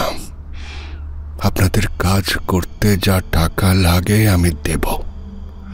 অনেক না হলেও কিছু টাকা আমার আছে। এই বয়সে সেটা নিয়ে আমি কি বার করব? এই নিন। বলে ওর কার্ড আমাদের দিকে এগিয়ে দিলেন। একেনবাবু কার্ডটা নিয়ে বললেন, থ্যাংক ইউ স্যার। তবে কিনা উনি আমাদের বন্ধু ছিলেন, তো এটুকু করতে না পারলে স্যার আমাদেরই খারাপ লাগবে। তোষির বন্ধু ভাগ্য দেখছি এদেশেও ভালো ছিল। আমরা চুপ করে রইলাম। আপনাদের জন্য একটু চা বলে দরজার পাশে দাঁড়ানো পরিচারককে নিজের ভাষায় কি একটা হুকুম করলেন। আপনাদের জন্য ইন্ডিয়ান টি বললাম। জানি জাপানি চা ভারতীয়রা পছন্দ করে না। চা শুনে আমার হঠাৎ মনে এলো জাপানি টি সেরেমনির কথা। জাপানিদের কাছে চা খাওয়াটা নাকি মস্ত একটা অনুষ্ঠান পর্ব, মানে হাজার তার আদব কায়দা। ইন্ডিয়ান টি বলেই বোধহয় সেরেমনিটা আর হলো না। পরিচারকটি দেখলাম দেয়ালের পাশে দাঁড় করানো একটা টেবিলের দিকে এগোচ্ছে। টেবিলে একটা ফুলদানিতে একগুচ্ছ ফুল, আর তার পাশে দুটো ভারী সুন্দর টিপট আর কয়েকটা কাপ। বুঝলাম আমরা আসবো বলে আগেই চায়ের বন্দোবস্ত করে রাখা হয়েছে।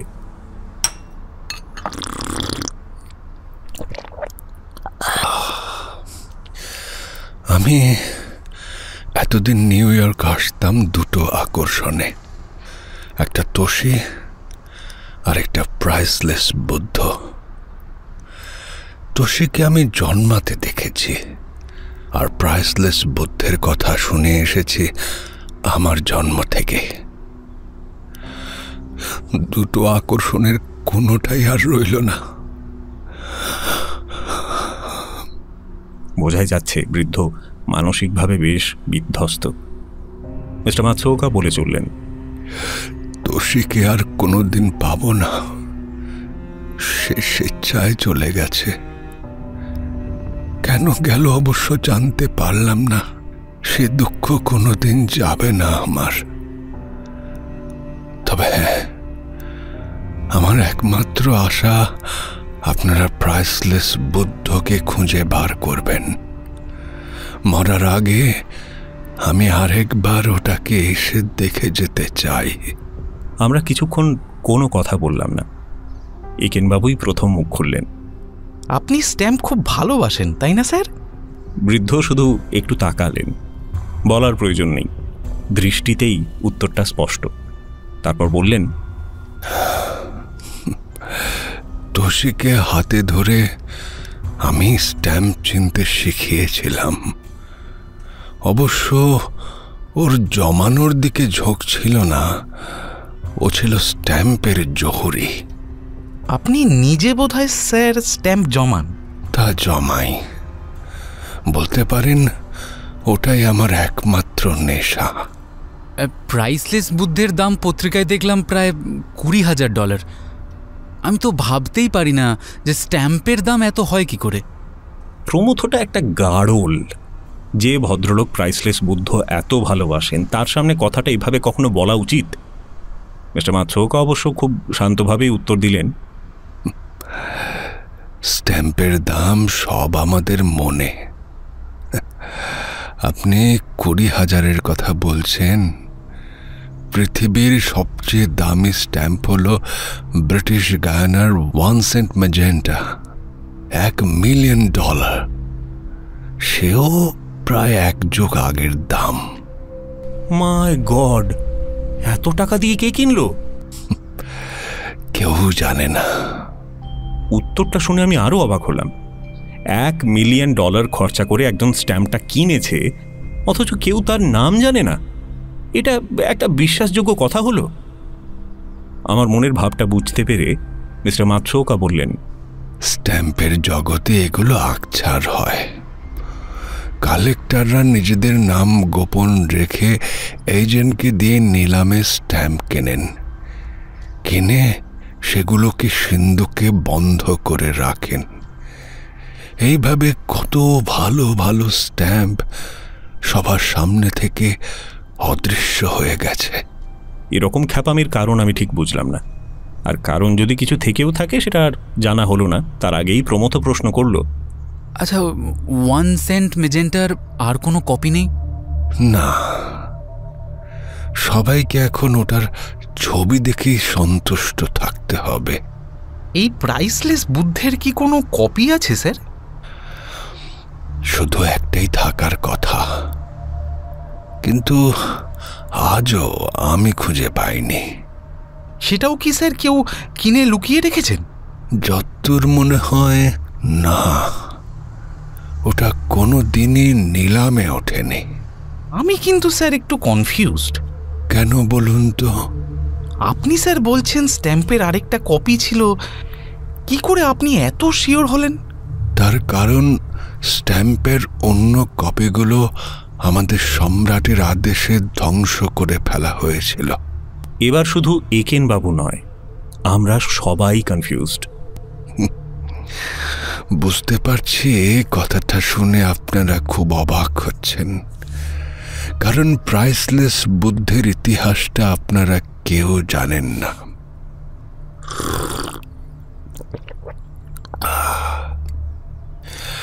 আজ থেকে প্রায় 100 বছর আগে আমাদের মহামান্য সম্রাট একটা স্ট্যাম্প তৈরি করার আদেশ দেন, যাতে বুদ্ধের মুখ আঁকা থাকবে। সেটা সৃষ্টি করার দায়িত্ব পড়ে আকেরা কোবায়াশি নামে একজন বিখ্যাত শিল্পী ও এনগ্রেভারের ওপর। তখনকার দিনে অনেক স্ট্যাম্পই তৈরি হতো এনগ্রেভ প্রিন্টিং করে। এই এনগ্রেভ প্রিন্টিংটা কি স্যার? এটা এক ধরনের ছাপার পদ্ধতি। এ দিয়ে খুব সূক্ষ্ম কাজের নকশা সৃষ্টি করা যায়, যা নকল করা প্রায় দুঃসাধ্যই বলা যায়। কিভাবে এটা করা হয় স্যার? আবার একেনবাবুর প্রশ্ন। গল্পটা বারবার থামছে দেখে প্রমথ দেখলাম বিরক্ত হচ্ছে। আমি সেটা খুব ভালো জানি তা নয়, আমার যেটুকু জ্ঞান তা হলো একটা লোহার পাতে খোদাই করে এনগ্রেভার প্রথমে ছাপার নকশাটা তৈরি করে, তারপর সেটাতে কালি লাগিয়ে কাগজে ছাপ দেওয়া হয়। আমি অবশ্য এনগ্রেভ প্রিন্টিংয়ের ব্যাপারটা জানতাম। এদেশের ডলারের নোটগুলো সবই এনগ্রেভ প্রিন্টিং করা। সেই সূত্রেই কোথায় জানি একটা লেখা পড়েছিলাম এই নিয়ে। বৃদ্ধ একটু সরলীকরণ করেছেন বলে সেটাকে বিশদ করতে যাচ্ছি, প্রমথ খাঁটি বাংলায় ধমক লাগালো। তুই একটু চুপ করবি? বিদ্যে জাহির একটু পরেই না হয় করিস। মিস্টার মাতসুওকা বিজাতীয় ভাষায় কচকচি শুনে একটু থতমত খেয়ে প্রমথর দিকে তাকালেন। প্রমথ নিমেষে গলার সুর পাল্টে বলল, হ্যাঁ বলুন, যা বলছিলেন। কি যেন বলছিলাম? ওই যে প্রাইসলেস বুদ্ধের কথা। ও হ্যাঁ, কোবায়াশি তার সূক্ষ্ম আঁচড়ে বুদ্ধের যে মুখটা সৃষ্টি করলেন, শিল্পের দিক থেকে তা তুলনাহীন। কিন্তু যেটা তিনি ভুলে গেলেন সেটা হলো নিচে স্ট্যাম্পের দাম লিখতে। হ্যাঁ, শিল্পী মানুষ, এত ছোটখাটো জিনিস তার পক্ষে মনে রাখা সম্ভব নয়। এদিকে এনগ্রেভিংটা শেষ করার পরপরই কোবায়াশির মৃত্যু হলো। ওর মৃত্যুর পর স্ট্যাম্পটা যখন প্রথম ছাপা হলো, দেখা গেল তাতে কোনো দাম লেখা নেই। দামহীন স্ট্যাম্প বাজারে ছাড়লে সমস্যা হবে, এই ভেবে সম্রাট স্ট্যাম্পগুলো এবং ছাপার পাত দুটোই ধ্বংস করার হুকুম দিলেন। সবকিছুই ধ্বংস হলো, শুধু দুটো স্ট্যাম্প কোবায়াশির ছেলেকে দেওয়া হয়েছিল, তার বাবার শেষ সৃষ্টি বলে। স্ট্যাম্পে কোনো প্রাইজ দেওয়া নেই, তাই নাম হয়ে গেল প্রাইসলেস বুদ্ধ। দুটোর মধ্যে একটার খবর স্ট্যাম্প জগতের লোকেরা জানে, নানা হাত ঘুরে সেটা নিউ ইয়র্ক মিউজিয়ামে আসে। অন্যটা যে কোথায় সেটা এখনো রহস্য। মাঝে মাঝে খবর পাওয়া যায় কেউ না কেউ সেটা পেয়েছে, কিন্তু প্রতিবারই ধরা পড়ার পর দেখা গেছে সেগুলো জাল। Amazing sir, truly amazing story. আরেকটু চা দিতে বলি? মিস্টার মাতসুওকা আমাদের অনুমতি চাইলেন আর আমরা এক বাক্যে হ্যাঁ বললাম। বেশ। প্রথমত চাটা উপাদেয়, তার উপরে এই বৃদ্ধের সঙ্গ। মিস্টার মাতসুওকা নিঃসন্দেহে একজন ভেরি ভেরি ইন্টারেস্টিং ম্যান। দ্বিতীয় পর্ব চা আসার পর মিস্টার মাতসুওকা বললেন, হ্যাঁ, তা যা বলছিলাম, আপনারা নিশ্চয় অবাক হচ্ছেন কেন আপনাদের এত তাড়াহুড়ো করে ডেকেছি। সত্যি কথা বলতে কি আমি সেটা ভুলেই মেরে দিয়েছিলাম। বোধহয় ওর কথাগুলো শুনতে এতই ভালো লাগছিল যে আর কিছু শোনার থাকতে পারে সেটা ভাবিনি। একেনবাবু বললেন, তা একটু হয়েছি স্যার। তাড়াহুড়োর কারণ হলো আজ বিকেলেই আমি টোকিও ফিরে যাচ্ছি।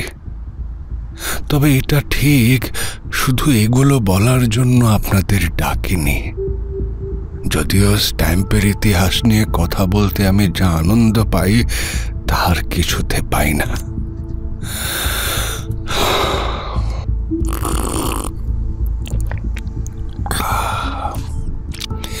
একটা খবর মনে হলো আপনাদের জানানো দরকার। যদিও জানি খবরটা একসময় না একসময় আপনারা পেতেন, কিন্তু সেটা পেয়ে আপনাদের হয়তো ভুল ধারণা হতো। খবরটা কি স্যার? আমি নিজে বহুদিন ধরে প্রাইসলেস বুদ্ধের খোঁজ করছি, মানে দ্বিতীয় কপিটার। এবার আসার আগে খবর পেয়েছিলাম নিউ ইয়র্কে এক ডিলারের কাছে নাকি ওটা আছে। তাই এসেই দোষীকে ওটার খোঁজ করতে বলে। আমি ঠিক বুঝতে পারছি না, স্ট্যাম্পটা অদৃশ্য হওয়ার খবরটা শুনে আমার খালি মনে হচ্ছে স্ট্যাম্পের এই অদৃশ্য হবার সঙ্গে দোষীর মৃত্যুর কোনো যোগ আছে কিনা। এটা আমাকে কি ব্যথা দিচ্ছে তা আপনাকে বোঝাতে পারবো না, কিন্তু আমি কিছুতেই দুটোকে মেলাতে পারছি না।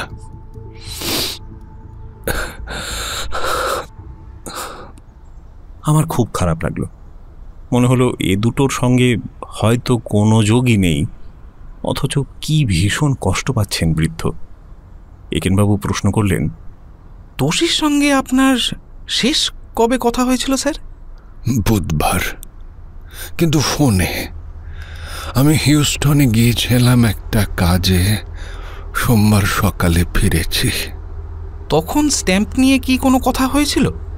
হ্যাঁ, দোষী বলে যার কাছে স্ট্যাম্পটা আছে বলে সে শুনেছে সে নাকি বাইরে, শুক্রবারের আগে সে ফিরবে না। আমি ওকে বলি যে করে হোক আমাকে স্ট্যাম্পটা জোগাড় করে দিতেই হবে। আমি এই মঙ্গলবারই ওটাকে সঙ্গে করে টোকিও নিয়ে যেতে চাই। ও একটু ইতস্তত করছিল, এত দামি স্ট্যাম্প একটু ভালো করে দেখে শুনে তো নিতে হবে। ব্যাস এইটুকুই। হিউস্টন থেকে এখানে আসার আগে আমি ওকে ফোন করি, তখন পুলিশ ফোন ধরে জানায় দোষী আর নেই।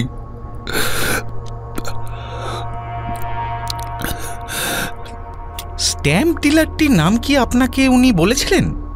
না, তবে তবে হতে পারে লোকটি ভারতীয়, কারণ মনে পড়ছে তোষী বলেছিল সে নাকি বুদ্ধের দেশের লোক। নির্ঘাত ভারতীয়, কারণ তোষী সব সময় ভারতীয়দের বুদ্ধের জ্ঞাতি বলতেন। তাহলে কি মিস্টার মেহতার কাছে স্ট্যাম্পটা আছে?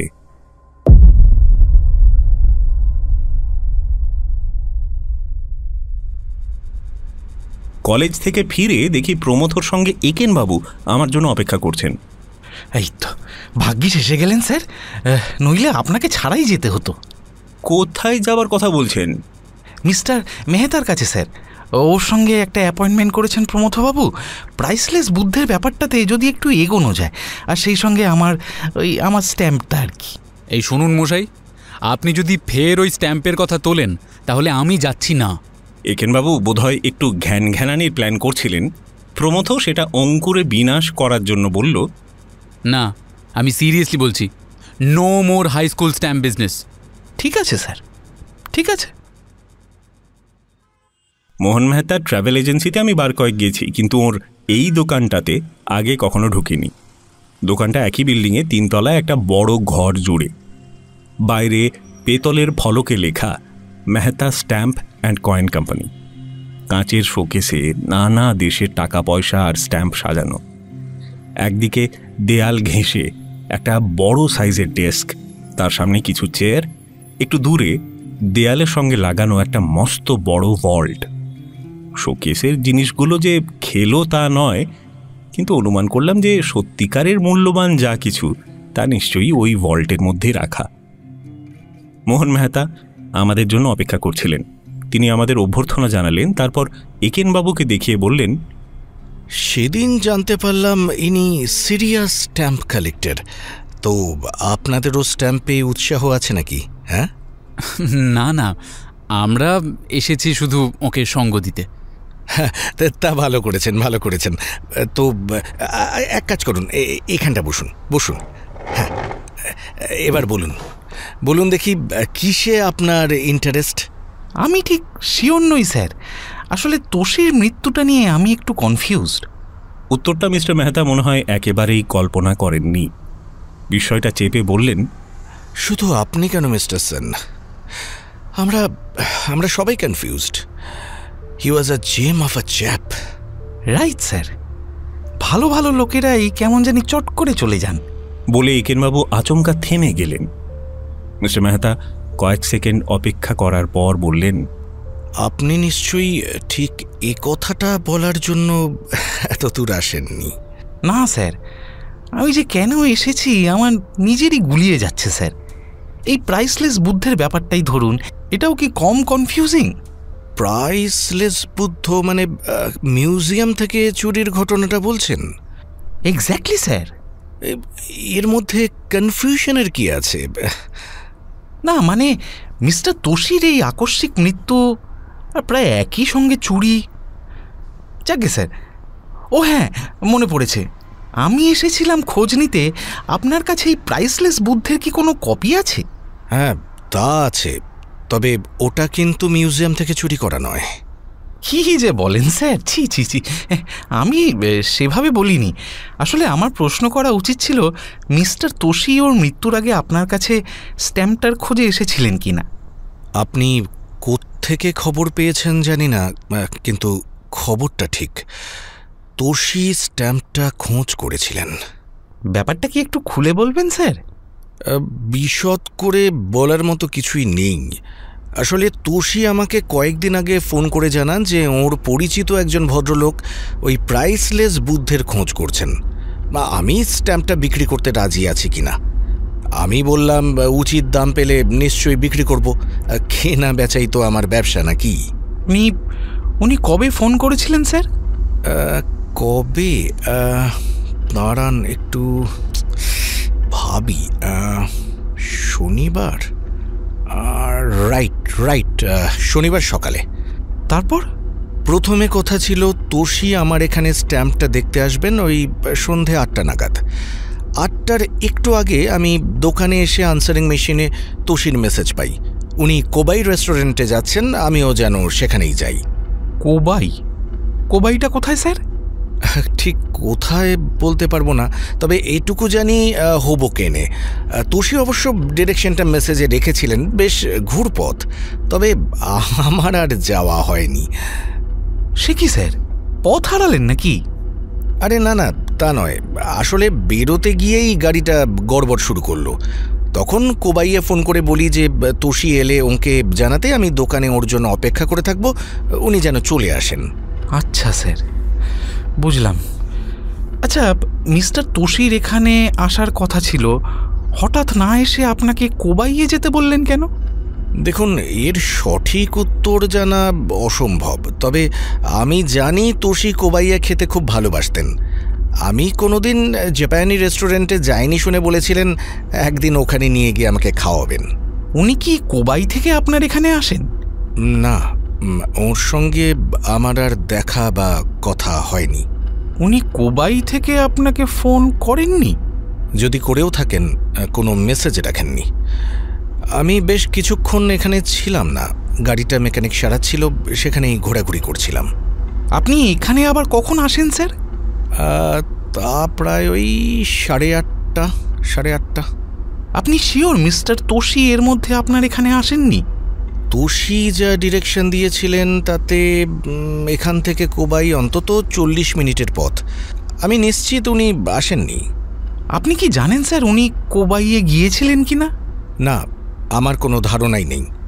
সেটা জানা কি খুব important mister Sen? You are right sir. ও হ্যাঁ, ভালো কথা। তোষি কি জানিয়েছিলেন কে আপনার প্রাইসলেস বুদ্ধ কিনতে চান? না। তাহলে আমি আপনাকে খবরটা দিয়ে দিই স্যার। ভদ্রলোকের নাম মিস্টার মাতসুওকা। আজ সকালেই আলাপ হলো। মনে তো হলো ওর এখনও খুব ইন্টারেস্ট ওটা কেনার। তাই নাকি? হ্যাঁ, উনি বোধহয় স্যার অলরেডি প্লেনে জাপানে যাবার পথে। যাই হোক, আমার কাছে ওর ঠিকানাটা আছে, আপনাকে আমি দিয়ে দেবো। হ্যাঁ। বাহ, তাহলে তো খুব ভালোই হয়। Thank you so much. কি যে বলেন স্যার, আপনি হচ্ছেন দেশের লোক, এটুকু না করলে কি হয়? আর স্ট্যাম্পটা বিক্রি হলে এনাকে না হয় একটু কমিশন দিয়ে দেবেন। ঠিক আছে, নিশ্চয়ই দেবো, নিশ্চয়ই দেবো। একেনবাবু ইতিমধ্যে উঠে দাঁড়িয়েছেন। স্যার, আপনার স্ট্যাম্পের কালেকশনটা কি একটু দেখতে পারি?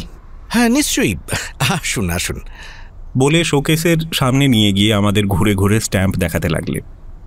শোকেসের স্ট্যাম্পগুলো শুনলাম খুব দামি নয়, তাও কিছু কিছু দাম $500 ওপর। তার মধ্যে একটা স্ট্যাম্প দেখে একেনবাবু দারুণ উত্তেজিত। স্যার, এটা তো হাওয়াইয়ান মিশনারি সিরিজের। ঠিক ধরেছেন, কিন্তু এটা সেরকম দামি নয়। সে কি স্যার, আমি তো শুনেছিলাম ওগুলোর দাম $1000। আপনি ভাবছেন হাওয়াইয়ান মিশনারির 2 সেন্টের নীল স্ট্যাম্পটার কথা। সেটার দাম কত? তা প্রায় ওই $350,000 মতো হবে। মাই গড! হ্যাঁ, তো অবাক হচ্ছিস কেন? ব্রিটিশ গায়ানার 1 সেন্ট মেজেন্টা তো $1 মিলিয়ন। হ্যাঁ, ঠিকই বলেছেন। আপনি মনে হচ্ছে স্ট্যাম্পের খবর কিছু কিছু রাখেন। আমার একবার ইচ্ছে করলো প্রমথর জ্ঞানের রহস্যটা ফাঁস করে দিই, কিন্তু দিলাম না। তার বদলে মিস্টার মেহতাকে জিজ্ঞেস করলাম, আপনার কাছে কি সেই 2 সেন্টের স্ট্যাম্পটা আছে? খেপেছেন? অত টাকা কোথায়? তাছাড়া যে স্ট্যাম্প নিয়ে খুন খারাপি পর্যন্ত হয়েছে ওর মধ্যে আমি নেই। কি বলছেন? খুন খারাপি? সে কি, আপনি জানেন না? না। তাও তো বটে, আমি ভুলেই গিয়েছিলাম স্ট্যাম্পে আপনার ইন্টারেস্ট নেই। তাহলে কি এই ভয়েই 1 সেন্ট ম্যাজেন্টা যিনি কিনেছেন তার নাম তিনি কাউকে জানাননি? সে কি, এই খবর আপনাদের কে দিল? মিস্টার মাতসুওকা। কেন, খবরটা ভুল? না, ভুল নয়, তবে নাম লুকিয়ে স্ট্যাম্প কেনার উদ্দেশ্যটা কিন্তু অন্য। তাই? কি উদ্দেশ্য? সিম্পল, এতে স্ট্যাম্প নিয়ে একটা রহস্য সৃষ্টি হয়, ফলে সেই স্ট্যাম্প সম্পর্কে লোকের আগ্রহটা বাড়ে অনেকটা বেশি। আসলে স্ট্যাম্পের তো আলাদা কোনো দাম নেই, লোকের ইন্টারেস্ট যত বেশি হবে স্ট্যাম্পের দাম ততই বাড়বে। 1 সেন্ট মেজেন্টার কথাই ধরুন না, ওটা কোথায় কেউ জানে না, তাই ওটা পাওয়ার জন্য সবাই একেবারে পাগল যাকে বলে। ওটা যদি এখন নিলামে ওঠে, দেখবেন কত লোক বস্তা বস্তা টাকা নিয়ে গিয়ে সেখানে হাজির হবে। ইন্টারেস্টিং। মিস্টার মেহতার কথাটা সত্যি ভাবার মতো। একেই বলে ব্যবসায়ী বুদ্ধি। প্রাইসলেস বুদ্ধটা তো স্যার দেখলাম না। ওটা আমি বাইরে রাখি না, আমার দামি স্ট্যাম্পগুলো সবই ভল্টে। আজ ভল্টটা খুলতে পারবো না, আসলে চাবি বাড়িতে ফেলে এসেছি। আরেকদিন আসবেন, দেখাবো। পরদিন কলেজে আমার ঘরে বসে খাতা দেখছি, সমর এলো। বলল, এই খবর শুনেছিস? খবর? কি খবর? সেদিন বিভাসদার বাড়িতে আগুন লাগার কারণ জানা গেছে। ঘটনাটা অ্যাক্সিডেন্ট নয়, আসল। হোয়াট? হ্যাঁ, কেউ একটা তলায় পেট্রোল ঢেলে দেশলাই জ্বালিয়ে অদৃশ্য হয়েছে। কিন্তু কেন? সেটা পরিষ্কার নয়, তবে ইন্স্যুরেন্সের টাকার জন্য হওয়ার চান্সটাই বেশি। একতলায় যে ইটালিয়ান বইয়ের দোকানটা ছিল সেটা একদমই চলছিল না, কিন্তু দামি দামি বই দোকানে নাকি অনেক ছিল। তাই পুলিশ সন্দেহ করছে ওর মালিকই সম্ভবত কীর্তিটা করেছে। আগুনে নষ্ট হয়ে গেছে বলে বইগুলোর পুরো দাম এখন ইন্স্যুরেন্স কোম্পানিকে দিতে হবে। মাই গড! কিন্তু এটা তো শুধু আগুন লাগানো নয়, এটা তো মার্ডার। মার্ডারটা অ্যাক্সিডেন্ট, কারণ বিভাস তার বাড়ি থাকার কথা ছিল না। সবাই জানতাম উনি বোস্টন যাচ্ছেন। তুই বলছিস দোকানের মালিক সেটা জানতো? শিওর, বিভাস তার সঙ্গে লোকটার প্রায় কথা হতো। তার মানে বিভাস চৌধুরী নেই ভেবেই আগুনটা লাগানো হয়েছিল? I think so. তবে লোকটা নিজে বোধহয় জ্বালায়নি, কারণ পুলিশের খবর হলো শুক্রবার বিকেল থেকেই দোকানের মালিক মেয়ের কাছে উইকেন্ড কাটাতে গিয়েছিল। মেয়ে থাকে লং আইল্যান্ডে। তুই এত কথা কার কাছ থেকে শুনলি? আমাদের ডিন বলেছিলেন। পুলিশ আর ফায়ার ডিপার্টমেন্টের অনেকের সঙ্গে ওর চেনাশোনা, তাদের কারোর কাছ থেকে নিশ্চয় জেনেছেন। এখানে বাবুকে একটু বল না, উনি আরও খোঁজ খবর পাবেন। তা তো বলবই, কিন্তু কি আশ্চর্য বলতো, বিভাস চৌধুরী বস্টন চলে গেলে এইভাবে মৃত্যুটা ঘটতো না। শুক্রবার সকালেও বিভাস তার সঙ্গে কথা হয়েছে, তখনও পর্যন্ত তো না যাওয়ার কোনো সম্ভাবনার কথা শুনিনি।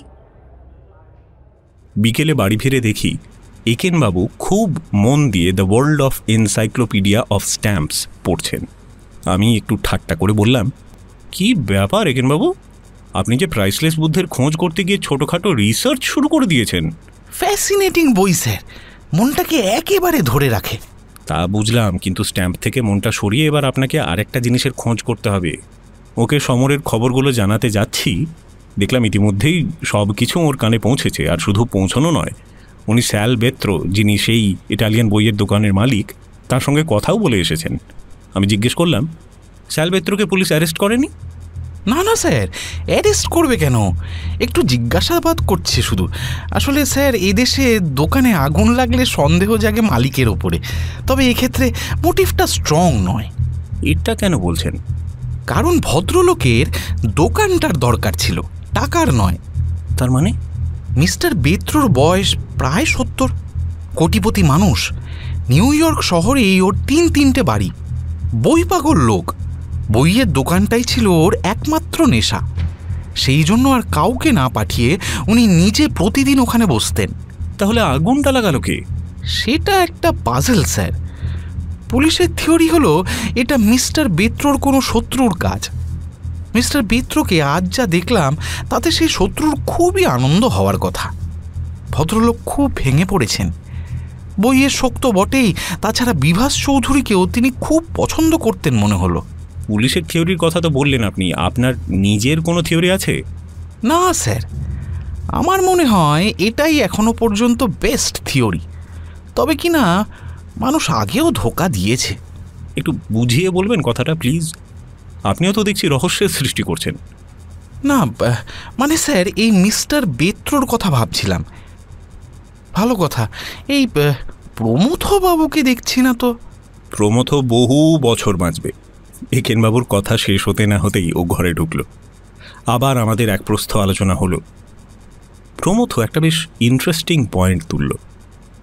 আগুনটা নাকি লেগেছিল 9টা নাগাদ। তখন নিশ্চয়ই বিভাস চৌধুরী ঘুমোতে যাননি। আগুন লাগার সঙ্গে সঙ্গে উনি বাড়ি থেকে বেরিয়ে পড়লেন না কেন? এই সত্যিকারের উত্তর আমরা কেউই জানি না। তবে প্রথমেই ধরে নেওয়া হয়েছে যে বিভাস চৌধুরী জেগেছিলেন, সেটা সত্যি নাও হতে পারে।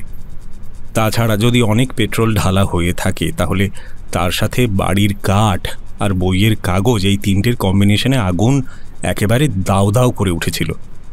আচমকা চারিদিকে ওরকম আগুন দেখলে মানুষ হিতাহিত জ্ঞান শূন্য হয়ে পড়ে। কি করণীয় বুঝতে বুঝতেই পালাবার সময়টুকু তিনি হয়তো হারিয়েছিলেন। একেনবাবু হঠাৎ উঠে একটা ফোন করলেন। যাকে ফোন করলেন তিনি নেই, তাই আনসারিং মেশিনে দেখলাম মেসেজ রাখছেন। একেন্দ্র সেন বলছি স্যার, এই বাপিবাবু আর প্রমথবাবুর বন্ধু। একটা কথা কালকে জিজ্ঞেস করতে ভুলে গিয়েছিলাম, আপনার যদি এর মধ্যে সময় হয়। মেসেজটা বোধহয় শেষ করার সময় পেলেন না। আমাদের দিকে তাকিয়ে বললেন, যা, কানেকশানটা কেটে গেল। কাকে ফোন করেছিলেন? আরে মিস্টার মেহতাকে, কিন্তু আনসারিং মেশিন হঠাৎ কানেকশানটা কেটে দিল স্যার। আপনার গলার স্বর বোধহয় পছন্দ হয়নি। না না, ওসব কিছু না, ওই টাইমিংটা কম করে সেট করা আছে আর কি। আনসারিং মেশিনের মেসেজ রাখার টাইমগুলো কম বেশি করে সেট করা যায়। একেনবাবুর মতো অবস্থা আমারও আগে হয়েছে, মেসেজ শেষ করার আগেই কাট। একেনবাবু মাথা চুলকোচ্ছেন দেখে প্রমথ বলল, কি এমন হাতি ঘোড়া খবর দেওয়ার দরকার ওকে? আপনি শুনলে রাগ করবেন স্যার। কি? আপনার সেই স্ট্যাম্প। আসলে গিন্নিকে ওটা পাঠাতে বলেছি, হয়তো কিছুই পাওয়া যাবে না, তবে মিস্টার মেহতা লাইনের লোক, একটু যদি চেষ্টা করে দেখেন। এই বাপি, চল রান্না শুরু করি। হ্যাঁ, নিউ ইয়র্ক মিউজিয়ামে তোষির রাইট হ্যান্ড ম্যান ছিলেন জন ট্র্যাভার্স নামে একজন লোক। তোষির মৃত্যুর পর উনি এখন ফিলাটেলি সেকশনটা দেখাশোনা করছেন। তোষির কাছে ওর নামটা শুনেছিলাম, কিন্তু আলাপ পরিচয় হয়নি। একেনবাবু যখন হঠাৎ বললেন, চলুন স্যার, মিস্টার ট্র্যাভার্সের সঙ্গে একটু কথা বলে আসি। কেন বলুন তো, আপনি কি এই চুরিতে উনিও যুক্ত বলে সন্দেহ করছেন নাকি? না না স্যার, তবে কিনা কথায় কথায় দু একটা জিনিস বেরিয়ে পড়তে পারে যেটা নিয়ে আমরা হয়তো কিছু ভাবিনি। প্রমথ খুব মন দিয়ে ফ্রিতে পাওয়া কমিউনিটি নিউজ পেপার থেকে স্টোর কুপন কাটছিল। কুপন কাটা থামিয়ে একেনবাবুর দিকে তাকিয়ে বলল, গোয়েন্দা মশাই মনে হচ্ছে একটু হাবুডুবু খাচ্ছেন, তাই খড়কুটো যা পাচ্ছেন সেটাই ধরার চেষ্টা করছেন নাকি? আসলে খুনি ধরা সহজ, চোর ধরা অনেক কঠিন। তা যাওয়াটা কখন হবে?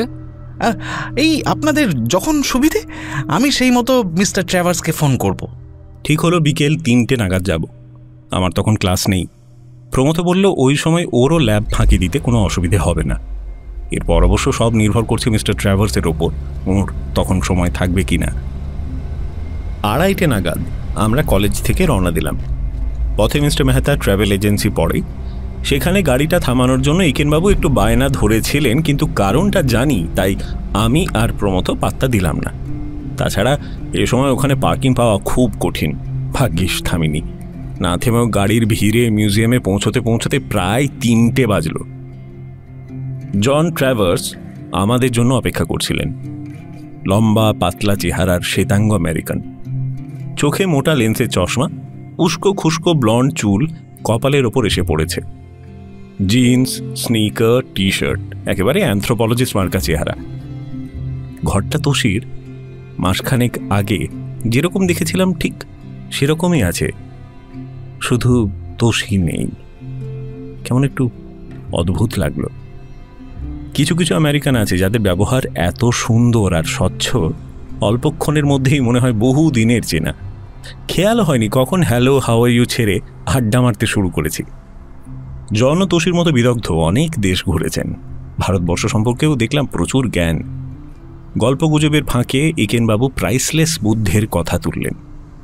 জন দুঃখ করে বললেন চুরিটা মিউজিয়ামের পক্ষে কি প্রচণ্ড ক্ষতিকর, বলতে গেলে একটা ইতিহাস প্রায় ধ্বংস হয়ে যাওয়া। কেন স্যার? মিস্টার মেহতার কাছে তো স্ট্যাম্পের একটা কপি আছে, সেটা কিনলেই তো হয়।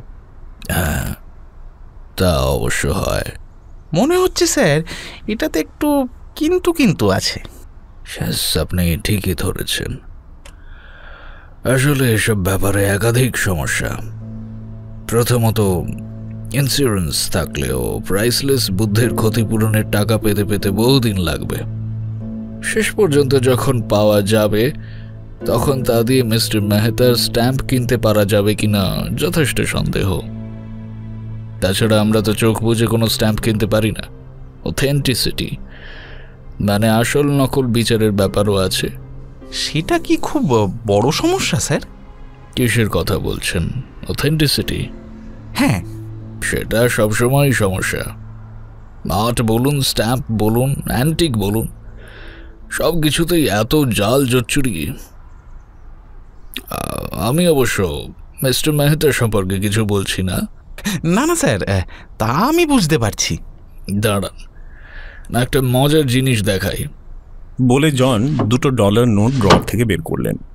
একটু দেখে বলুন তো কোনটে আসল আর কোনটে নকল। আমরা তিনজনই নোট দুটোকে নিয়ে বেশ কিছুক্ষণ নাড়াচাড়া করলাম। দেখতে হুবহু এক, এমনকি নোট দুটো ছুঁলেও মনে হয় একই ধরনের টেক্সচার। প্রথমে আমি স্বীকার করলাম আমার সাধ্যি নেই তফাৎ বোঝার, প্রমথও পারল না। একেনবাবু বেশ খানিকক্ষণ চেষ্টা করে অবশেষে হাল ছাড়লেন। জন তখন একটা বড় ম্যাগনিফাইং গ্লাস বের করে নোট দুটোর ডান কোণায় একটা জায়গা দেখিয়ে বললেন, দেখুন তো এটা দিয়ে কোনো তফাৎ দেখতে পান কিনা। ম্যাগনিফাইং গ্লাসের মধ্যে দিয়ে বেশ কিছুক্ষণ দেখার পর আমরা সবাই আবিষ্কার করলাম যে কয়েকটা জায়গায় দাগের রকম ফের আছে। একেনবাবু বললেন, তফাৎটা তো বুঝতে পারছি স্যার, কিন্তু কোনটি আসল? জন ম্যাগনিফাইং গ্লাস ধরে একটু দেখে বললেন, এইটে। অ্যামেজিং স্যার, চোখে আঙ্গুল দিয়ে তফাৎটা না দেখিয়ে দিলে কিছুই বুঝতে পারতাম না। এখনো খালি চোখে বুঝছি না কিন্তু। আড্ডা দিতে দিতে বিকেল পার হয়ে গেল। কথার ফাঁকে একেনবাবু জনকে টুক করে জিজ্ঞেস করলেন, মিউজিয়াম থেকে স্ট্যাম্প চুরি করা খুব কঠিন কি না? খুবই কঠিন। দিনের বেলায় সবসময় ঘরে গার্ড পাহারা দিচ্ছে, বিকেলে মিউজিয়াম বন্ধ করার আগে প্রত্যেকটা এক্সিবিট ভালো করে চেক করা হয়, তারপর দরজায় চাবি পড়ে। কিন্তু রাত্রে যদি কেউ চাবি খুলে ঢোকে? মিউজিয়ামের মধ্যে ঢুকলে লাভ হবে না, কারণ প্রত্যেকটা ঘরে আলাদা ইলেকট্রনিক সিকিউরিটি আছে। সিকিউরিটি কোড ঠিক মতো না টিপে ঘরে ঢুকলেই অ্যালার্ম বাজবে। আর এই কোডগুলো কারা জানেন স্যার? স্ট্যাম্প সেকশনের কোডটা আমি জানি, আর জানেন মিউজিয়াম সিকিউরিটির যিনি হেড। আপনি যে চেক করার কথা বলছিলেন সেটা কারা করেন স্যার? সাধারণত সেকশনের ভার যার ওপর তিনিই করেন। এখন যেমন স্ট্যাম্পের সেকশনটা আমি করছি। কিছু মনে করবেন না স্যার, আপনি যা বর্ণনা করলেন তাতে মনে হচ্ছে প্রাইসলেস বুদ্ধ তোষী নিজে ছাড়া আর কেউই সরাতে পারে না। আপনি তোষীকে বোধহয় ভালো করে চিনতেন না, তাই কথাটা বলছেন। আমি বলেছি চুরি করাটা কঠিন, যে অসম্ভব। ফেরার পথে একেনবাবু জোর জার করে আমাদের থামিয়ে মিস্টার মেহতার অফিসে গেলেন। আমি আর প্রমথ কেউই গাড়ি থেকে নামলাম না, কিন্তু অনেকক্ষণ আসছেন না দেখে শেষ পর্যন্ত তাড়া দিতে নামতেই হলো। মিস্টার মেহতার মুখে দেখলাম একটু চাপা হাসি। বুঝলাম একেনবাবুর স্ট্যাম্পের ব্যাখ্যান শেষ হয়েছে। আমাকে দেখে একেনবাবু বললেন, আমার হয়ে গেছে স্যার, চলুন। আমি মিস্টার মেহতাকে হাত নেড়ে বললাম, চলি। একেনবাবু দরজার দিকে হাঁটা দিয়ে হঠাৎ ঘুরে দাঁড়িয়ে মাথা চুলকোতে চুলকোতে বললেন, একটা কথা স্যার, আপনি শিওর যে তোষী আপনাকে সেদিন একবারই ফোন করেছিলেন? সম্পূর্ণ অন্য প্রসঙ্গ বলেই বোধহয় মিস্টার মেহতার কথাটা বুঝতে কিছুক্ষণ সময় লাগলো। হ্যাঁ, কেন বলুন তো? আমার কেন জানি না মনে হলো স্যার দুবার ফোন করেছিলেন। ভাই কে জানে স্যার, মাথাটা এত গুলিয়ে যাচ্ছে আজকাল। যাকে, তার মানে আপনি ওর একটাই মেসেজ পেয়েছিলেন, তাই তো? রাইট। যেটাতে আপনাকে উনি কোবাইয়ে যেতে বলেছিলেন। হ্যাঁ। কটা নাগাদ মেসেজটা পেয়েছিলেন স্যার? ওই 8টার একটু আগে। দেখুন, আপনাকে তো আমি কালকেই এটা বলেছি, আবার কেন একই কথা? বলেছিলেন কি স্যার? ও তাহলে ঠিক আছে, থ্যাংক ইউ স্যার। বলে একেনবাবু আবার হাঁটা দিলেন। মিস্টার মেহতা এমনভাবে একেনবাবুর পিছনে তাকালেন যেন একটা অর্ধন্মাদ দর্শন করছেন। তার জন্য অবশ্য আমি ওকে দোষ দিতে পারি না। একেনবাবু আজ সকাল থেকে একটু অন্যমনস্ক। প্রমথ জিজ্ঞেস করল, এই কি ব্যাপার বলুন তো মশাই? হ্যাঁ, এত চিন্তা কিসের? আচ্ছা স্যার, মিস্টার চৌধুরীর বাড়িতে কে আগুন লাগিয়েছে সেটা ধরা পড়ল? হ্যাঁ, অবাক করলেন মশাই। থানা পুলিশ তো আপনার ডিপার্টমেন্ট, আমাকে জিজ্ঞাসা করছেন কেন? কি যে বলেন স্যার, এটা তো ফায়ার ব্রিগেডের ইনভেস্টিগেশন।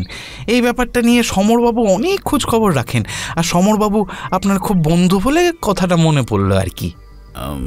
হ্যাঁ, তা রাখে, কিন্তু আপনার হঠাৎ আগুন নিয়ে মাথা ব্যথা কেন? নিজেকে বড্ড অপরাধী লাগছে স্যার। চুরির ব্যাপারটা নিয়ে এত মাতামাতি করছি, এদিকে মিস্টার চৌধুরী আগুনে পুড়ে মারা গেলেন। আমি না চিনলেও আপনাদের তো পরিচিত। কি হলো না হলো অত না ভেবে একটা ফোন করুন না পুলিশ স্টেশনে। আপনার তো কানেকশনের অভাব নেই, ওরা নিশ্চয়ই জানবে। তা করা যায় অবশ্য। কথাটা বললেন বটে, কিন্তু চেয়ার থেকে উঠলেন না। আসলে স্যার, পুলিশের ধারণা মিস্টার চৌধুরীর মৃত্যুটা অ্যাক্সিডেন্ট। কেন, আপনার ধারণা অন্য কিছু নাকি? কে জানে স্যার। দাঁড়ান মশাই, দাঁড়ান। পুলিশের বিশ্বাস স্যালভেত্রোর কোনো শত্রু এই অপকর্মটা করেছে। হ্যাঁ, কিন্তু এতে তো আমি অন্যায্য কিছু দেখছি না। ওরকম একটা টাকাওয়ালা লোকের একাধিক শত্রু থাকা সম্ভব, তাদেরই কেউ না কেউ নিশ্চয়ই আগুন লাগাতে পারে। তা পারে স্যার। তাহলে? একেনবাবু একটু মাথা চুলকোলেন। আমি প্রমথকে বললাম, আর একটা পসিবিলিটি তুই চিন্তা করছিস না। আচ্ছা, সেটা কি? ধর, এটা কোনো বিকারগ্রস্ত লোকের কীর্তি। কিছুদিন আগে ডেট্রয়েটে এরকম একটা লোক ধরা পড়লো না? আরে সেই অকারণে অনেকগুলো বাড়িতে আগুন লাগিয়ে দিয়েছিল। আরেকটা সম্ভাবনাও কিন্তু আছে স্যার, মানে জাস্ট সম্ভাবনা হিসেবে। ঝেড়ে কাশুন। যদি ভাবা যায় কেউ মিস্টার চৌধুরীকে মারার জন্যই আগুন লাগিয়েছিল। আরে ধুর, কি যা তা বকছেন মশাই। আরে বিভাস চৌধুরী কি মাফিয়ার লোক না সিক্রেট এজেন্ট যে এরকমভাবে খুন হবেন? কি যে বলেন স্যার, আপনারা সম্ভাবনার কথা তুলছেন বলে আমিও একটু যোগ করলাম আর কি। দেখুন মশাই, প্রবাবিলিটি আর পসিবিলিটি বলে দুটো কথা আছে। আপনি যা বলছেন সেটা নিশ্চয়ই পসিবল, কিন্তু প্রবাবল নয়। তা মানছি স্যার। বলে একেনবাবু চুপ করে গেলেন। এমন সময় একেনবাবুর একটা ফোন এলো। উচ্চারণটা এশিয়ান, এই জন্য বলছি যে চাইনিজ, জাপানি বা কোরিয়ান সবার উচ্চারণে আমার প্রায় একরকমই লাগে। ফোনে কয়েক মিনিট কথা বলে একেনবাবু ফিরে এসে বললেন, না স্যার, মিস্টার মেহতা ঠিকই বলেছিলেন। কি ঠিক বলেছিলেন? মানে মিস্টার তোষির কোবাই রেস্টুরেন্টে যাবার কথা। যে ফোনটা এলো সেটা কোবাইয়ের মালিকের। মিস্টার তোষি ওখানে 8:30 নাগাদ পৌঁছেছিলেন। সেখানে মিস্টার মেহতার মেসেজ পেয়ে আবার সঙ্গে সঙ্গে বেরিয়ে যান। আপনার কি তাতে কোনো সন্দেহ ছিল? না না স্যার, সন্দেহ কেন? আচ্ছা স্যার, মিস্টার তোষির বাড়ি এখান থেকে কত দূরে হবে? পত্রিকায় তো পড়েছিলাম লং আইল্যান্ডে, সেই ক্ষেত্রে অন্তত 1 ঘন্টার পথ। কিন্তু হঠাৎ এই প্রশ্ন। বলছি স্যার, বলছি, আগে একটা ফোন করে আসি বলে আবার অদৃশ্য হলেন। প্রমথ বলল, না, লোকটা দেখছি একেবারেই খেপে গেছে। মিনিট কয়েকের মধ্যেই একেনবাবু ফিরে এলেন। এই যে স্যার, আমার সঙ্গে একটু আসবেন? সে কি, কোথায়? আসুন না স্যার, আপনারা বড্ড প্রশ্ন করেন। প্রমথ সাধারণত এরকম আবদারে ধমক লাগায়। আজ কিচ্ছু না বলে সোজা জুতো মোজা পড়তে শুরু করলো। আমারও কেমন মনে হলো ব্যাপারটা সিরিয়াস, তাই রেডি হয়ে নিলাম। মিস্টার মেহতা ফাইল ক্যাবিনেট খুলে কী সব জানি ঘাঁটছিলেন। আমাদের দেখে খুবই অবাক হলেন। কি ব্যাপার? আসলে স্যার, এদিক দিয়ে যাচ্ছিলাম, হঠাৎ একটা প্রশ্ন মনে এলো।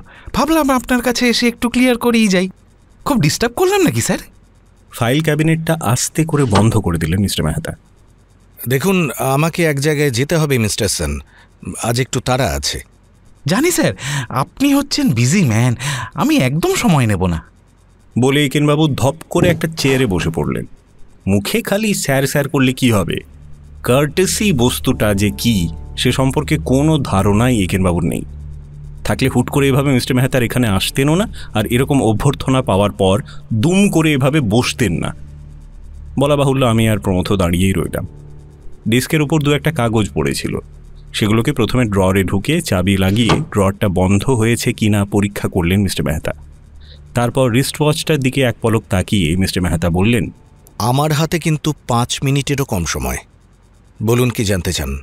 একেনবাবু আধ বোঝা চোখে কোড়ে আঙুল দিয়ে কান খোঁচাতে খোঁচাতে বললেন, সেদিন আপনি বলেছিলেন স্যার, শনিবার সন্ধ্যায় মিস্টার তোষির এখানে আসার কথা ছিল প্রাইসলেস বুদ্ধটা কেনার ব্যাপারে, ঠিক কিনা? হ্যাঁ, বলেছিলাম। উত্তরটা দিয়ে মিস্টার মেহতা আমার আর প্রমথর দিকে তাকালেন। ভাবটা এ কোথাকার উন্মাদ। কটার সময় ওর আসার কথা ছিল স্যার? দেখুন মিস্টার সেন, আপনি এই এক প্রশ্ন আমাকে অন্তত দুবার আগে করেছেন। দুবারই আপনাকে আমি উত্তরটা দিয়েছি। আপনি কি আশা করছেন এইবার আপনাকে আমি অন্য কোনো উত্তর দেব? না না, এ কি তা নয় স্যার, আসলে কতগুলো জিনিস নিয়ে আমার একটু খটকা লাগছে। যেমন? এই চট করে ঠিক বোঝাতে পারবো না স্যার, কিন্তু মিস্টার তোষির এই আত্মহত্যাটা আমাকে বড় ফাঁপড়ে ফেলেছে। কেন মিস্টার সেন, মানুষ কি আত্মহত্যা করে না? না না, তা কেন স্যার, নিশ্চয়ই করে, নিশ্চয়ই করে। তাহলে আপনার সমস্যাটা কোথায়? আপনার কি ধারণা তোষি মানুষ নয়? আমি বুঝতে পারছি স্যার, আপনি কি বলছেন। না না, আপনি বুঝতে পারছেন না। বুঝতে পারলে একটা সাধারণ আত্মহত্যাকে আপনি ইন্টারন্যাশনাল ক্রাইসিস বানিয়ে তুলতেন না। আপনি নিজের সময় নষ্ট করছেন, তার থেকেও বড় কথা আমার সময় নষ্ট করছেন। I am sorry sir, sorry. কথাটা একেনবাবু বললেন বটে, কিন্তু চেয়ার থেকে উঠলেন না, বরং আমাদের দিকে তাকিয়ে বললেন, বসুন না স্যার, দাঁড়িয়ে আছেন কেন? বোধহয় প্রমথ যাচ্ছে তাই কিছু একটা বলতে যাচ্ছিল, আমি চোখ পাকিয়ে ওকে সামলালাম। আপনি যদি আরেকটু ধৈর্য ধরেন স্যার, আমার মাত্র কয়েকটা প্রশ্নই বাকি আছে। এরপরও যে কোনো প্রশ্ন বাকি থাকবে মিস্টার মেহতা সেটা বোধহয় কল্পনাও করেননি। একেনবাবুর দিকে এক ঝলক তাকিয়ে কোনো কথা না বলে দেয়ালে বসানো ভল্টটার দিকে এগিয়ে গেলেন। প্রশ্নগুলো করি স্যার, কথা দিচ্ছি, জাস্ট 2 মিনিট। হাতল ঘুরিয়ে ভল্টটা ঠিক মতো বন্ধ কিনা পরীক্ষা করতে করতেই মিস্টার মেহতা বললেন, করুন। Thank you sir. হ্যাঁ, যেটা নিয়ে কথা হচ্ছিল, আমার এখন বেশ মনে পড়ছে, আপনি বলেছিলেন মিস্টার তোষির 8টা নাগাদ এখানে আসার কথা ছিল, কিন্তু আপনি এও বলেছিলেন যে 8টার একটু আগে দোকানে এসে আপনি আনসারিং মেশিনে একটা মেসেজ পান যে উনি এখানে না এসে কোবাইয়ে যাচ্ছেন। কোবাইয়ে যাবার ডিরেকশনটাও উনি আপনার জন্য রেখেছিলেন। That's right. হ্যাঁ, এবার আপনি আরও বলেছিলেন স্যার উনি একটাই মেসেজ রেখেছিলেন। সেটা আমি এখনো বলছি। আপনি কি স্যার আপনার আনসারিং মেশিনটা পাল্টেছেন বা ওটাতে কিছু চেঞ্জ করেছেন? একেনবাবুর কি মানে মাথাটা একেবারে খারাপ হলো? এবার শুধু মিস্টার মেহতা নয়, আমি আর প্রমথও অবাক হয়ে তাকিয়ে আছি ওর দিকে। না, কিন্তু তাতে আপনার কোনো আপত্তি আছে? না স্যার, তবে কি না ব্যাপারটা এতে আরও কমপ্লিকেটেড হয়ে গেল। তার মানে? মানে স্যার, আমি আপনার আনসারিং মেশিনে সেদিন একটা মেসেজ রাখার চেষ্টা করলাম, নিজের নাম আর মাত্র কয়েকটা কথা বলতে না বলতেই কানেকশানটা কেটে গেল। আমি তো স্যার কনফিউজড হয়ে গিয়েছিলাম। বাপিবাবু পরে আমাকে বললেন মেসেজ বক্সে মেসেজ রাখার টাইম নাকি আগে থেকেই সেট করা থাকে, তাই আমি বুঝতে পারছি না অত বড় মেসেজ মিস্টার তোষি কি করে আপনার আনসারিং মেশিনে রাখলেন। দেখা গেল মিস্টার মেহতা বেশ হতচকিত, কিন্তু সামলে নিলেন। দেখুন মিস্টার সেন, এগুলো হচ্ছে মাইনর ডিটেলস। তোষি মেসেজ রেখেছিল সেটা তো ভুল নয়। এখন একটা না দুটো তাতে কি এসে যাচ্ছে? আপনার যদি সন্দেহ থাকে তাহলে কোবাইয়ে খোঁজ করুন, তারা নিশ্চয়ই জানাতে পারবে তোষি ওখানে গিয়েছিল কিনা। আমি খোঁজ নিয়েছি স্যার, মিস্টার তোষি ওখানে গিয়েছিলেন, আপনার ফোনের কথাও ওরা বলেছেন। তাহলে শুধু একটাই খটকা স্যার, সেটা হলো মিস্টার তোষি আপনাকে যেতে বলেছিলেন না আপনি মিস্টার তোষিকে যেতে বলেছিলেন? আপনার এই ছোটোখাটো খটকাগুলোর বিহিত কিন্তু আমার পক্ষে করা সম্ভব নয় মিস্টার সেন। আপনার আর কিছু জিজ্ঞেস করার আছে? না স্যার, থ্যাংক ইউ। একেনবাবু চেয়ার ছেড়ে উঠে পড়লেন। একেই বোধহয় বলা যায় বহভারম্ভে লঘু ক্রিয়া। মন বলছিল একটা বড় কিছু ঘটবে, কিন্তু কোথায় কি করলেন খামোখা কতগুলো অসংলগ্ন প্রশ্ন, যার প্রত্যেকটা উত্তর সবার জানা। সত্যি একেনবাবুর কি মাথাটা খারাপ হয়ে গেল একেবারে? এভাবে এসে বোকার মতো প্রশ্ন করে নিজেকেই তো ছোট করলেন। প্রমথর মুখ দেখলাম অসম্ভব গম্ভীর। ওকে চিনি, এখান থেকে বাইরে যাওয়া মাত্র একেনবাবুকেও তুলোধনা করবে। আমরা বেরিয়ে যাচ্ছিলাম, প্রথমে প্রমথ, তারপর আমি, আর একেবারে শেষে একেনবাবু। হঠাৎ একেনবাবু থেমে গেলেন, ঘাড় ঘষতে ঘষতে ঘুরে দাঁড়িয়ে বললেন, ও হ্যাঁ স্যার, আরেকটা কথা, এটা কিন্তু আপনার পক্ষে খুবই সুখবর। সুখবর? হ্যাঁ স্যার, খবর পেলাম নিউ ইয়র্ক মিউজিয়ামের প্রাইসলেস বুদ্ধটা আসলে জাল ছিল। তার মানে? মিস্টার মাতসুওকার সাথে কথা হচ্ছিল স্যার, ওই শিরো মাতসুওকা, চেনেন তো ওনাকে? কি কথা হচ্ছিল? এই প্রাইসলেস বুদ্ধের কথা। ওর আবার এ ব্যাপারে একটু অবসেশন আছে কি না। গুড ম্যান স্যার, কিন্তু এখনও স্ট্যাম্পটা পাওয়ার আশা ছাড়েননি। জাপান থেকে ফোন করেছিলেন। আপনার কথা অবশ্য ওকে আমি বলেছি। ওয়ান্ডারফুল ম্যান স্যার, স্ট্যাম্পের ইতিহাস একেবারে গুলে খেয়েছেন, ওশান অফ নলেজ। কিন্তু স্যার দাম্ভিকতা নেই। কথাটা কি হচ্ছিল বলবেন তো? ও হ্যাঁ স্যার, উনি একেবারে নিশ্চিত প্রমাণ পেয়েছেন যে প্রাইসলেস বুদ্ধটা জাল, মানে আপনারটা নয়, নিউ ইয়র্ক মিউজিয়ামেরটা। That's nonsense. না স্যার, আজই আমার সঙ্গে ওর কথা হয়েছে। আসলে প্রাইসলেস বুদ্ধের এনগ্রেভ প্রিন্টিংয়ের মাস্টার প্লেটটা নাকি পাওয়া গেছে, সেটা একটা ছাপ দেখে উনি বুঝতে পেরেছেন। তা কি বুঝতে পেরেছেন? ব্যাপারটা হলো স্যার, মিস্টার মাতসুওকা প্রাইসলেস বুদ্ধ ভালোবাসেন বলে মিস্টার তোষি তার খুব ভালো একটা ছবি তুলে ওকে উপহার দিয়েছিলেন। এটা কিন্তু কেউ জানে না স্যার, ব্যাপারটা পুরোপুরি আনঅফিসিয়াল। মিস্টার তোষি কাউকে না জানিয়ে এই ছবিটা তুলেছিলেন।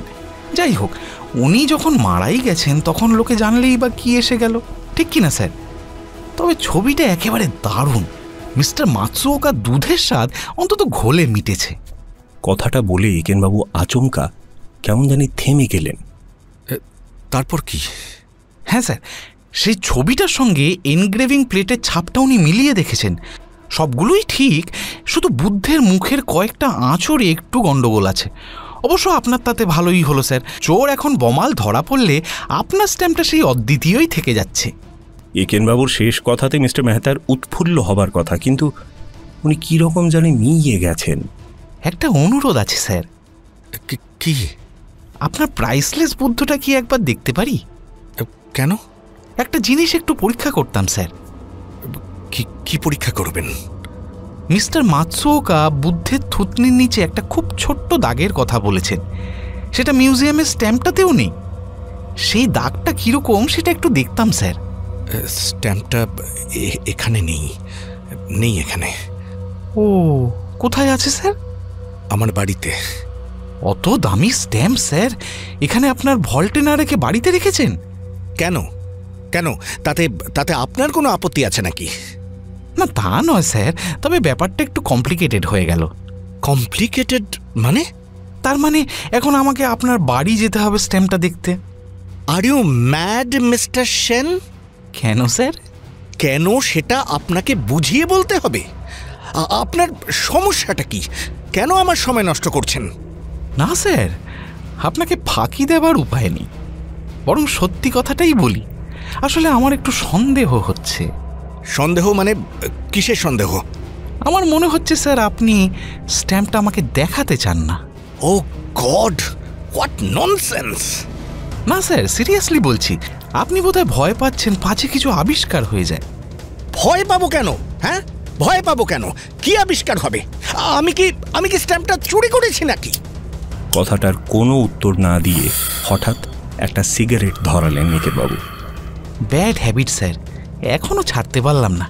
কথাটা বোধহয় আমাদের সবার উদ্দেশ্যেই বললেন। চুলোয় যাক আপনার হ্যাবিট, আমার প্রশ্নের জবাব দিন। শুধু চুরি নয় স্যার, আমার ধারণা তার থেকে অনেক বড় অপরাধ আপনি করেছেন।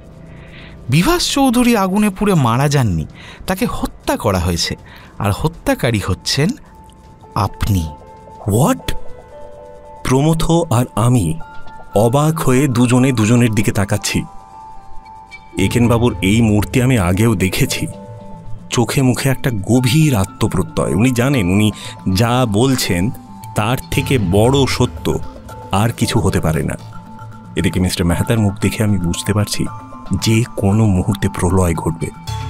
ওর সারা শরীর উত্তেজনায় কাঁপছে, চোখ দিয়ে আগুন ঠিক রচ্ছে যেন। আমার তো ভয়ই করছে লাফিয়ে উঠে রোগাপটকা একেনবাবু টুটি না টিপে ধরেন। মিস্টার মেহতা অবশ্য গামা পালোয়ান নন। আমি আর প্রমথ দুজন মিলে ওকে কবজা করতে পারবো ঠিকই, কিন্তু ডেস্ক ড্ররে যদি রিভলভার বা ছুরি থাকে। ভাগ্যক্রমে আমি ওর থেকে খুব একটা দূরে নেই, দরকার হলে একটা ডাইভ দিয়ে ওকে ঠিক ধরতে পারবো। প্রমথও দেখলাম পজিশন নিচ্ছে, শুধু একেনবাবুর কোনো বৈকল্য নেই। স্থির দৃষ্টিতে মিস্টার মেহতার দিকে তাকিয়ে উনি বলে চললেন, হ্যাঁ স্যার, আপনি বিভাস চৌধুরীর বাড়িতে গিয়ে তাকে হত্যা করে মিউজিয়ামের প্রাইসলেস বুদ্ধটা তুলে নিয়ে আসেন। তারপর অপকর্মটা ঢাকার চেষ্টা করেন ভদ্রলোকের বাড়িতে আগুন লাগিয়ে দিয়ে। Good plan sir, very good plan. শুধু একটাই সমস্যা, আপনি জানতেন না যে মিউজিয়ামের এই স্ট্যাম্পটাও ছিল নকল। এখন আপনার স্ট্যাম্পটা বার করে পরীক্ষা করলেই সব কিছু পরিষ্কার হয়ে যাবে, ঠিক কি না sir? Get out! I say get out! এই মুহূর্তে গেট আউট! বেরিয়ে যান এখান থেকে, যান বেরিয়ে। একেনবাবু নড়লেন না, দরজার দিকে মুখ ফিরিয়ে ডাকলেন, ইন্সপেক্টর ল্যান্ডি। বিস্ময়ের ওপর বিস্ময়। কখন নিঃশব্দে ইন্সপেক্টর তাঁর দলবল নিয়ে বাইরে এসে দাঁড়িয়েছেন খেয়ালই করিনি। উনি সদল বলে ঘরে ঢুকতেই একেনবাবু বললেন, আপনার কাছে তো সার্চ ওয়ারেন্ট আছে স্যার, তাই না? মাথা নাড়লেন ইন্সপেক্টর। চমৎকার স্যার, তাহলে প্রথমে দেখা যাক প্রাইসলেস বুদ্ধটা ভল্টে আছে কিনা। সেখান থেকে বোঝা যাবে মিস্টার মেহতা কত দূর সত্যবাদী। ভল্টের চাবিটা দিন। 6.5 ফুট লম্বা ইন্সপেক্টর ল্যান্ডি মিস্টার মেহতার একেবারে গা ঘেঁষে দাঁড়িয়ে আদেশ করলেন। মিস্টার মেহতার মুখটা একেবারে ছাইয়ের মতো সাদা, চেয়ারটা শক্ত করে ধরে আছেন। চাবিটা। পকেট থেকে চাবিটা বের করে দিলেন মিস্টার মেহতা। ভল্টের দরজাটা যখন খোলা হচ্ছে তখন মিস্টার মেহতা আর নিজেকে সামলাতে পারলেন না, হাউ হাউ করে বাচ্চাদের মতো কাঁদতে শুরু করলেন। আমি চাইনি, সত্যি সত্যি বলছি, আমি চাইনি, কিন্তু আমার আর কোনো পথ খোলা ছিল না। বিশ্বাস করুন, বিশ্বাস করুন, আমার আর কোনো পথ ছিল না।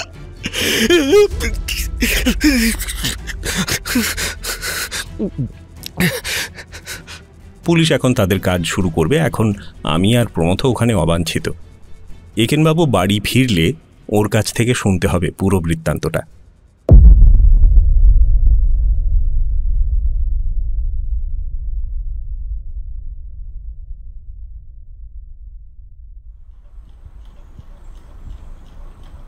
আমরা বাড়ি ফেরার মিনিট 10 মধ্যেই একেনবাবু ফিরলেন।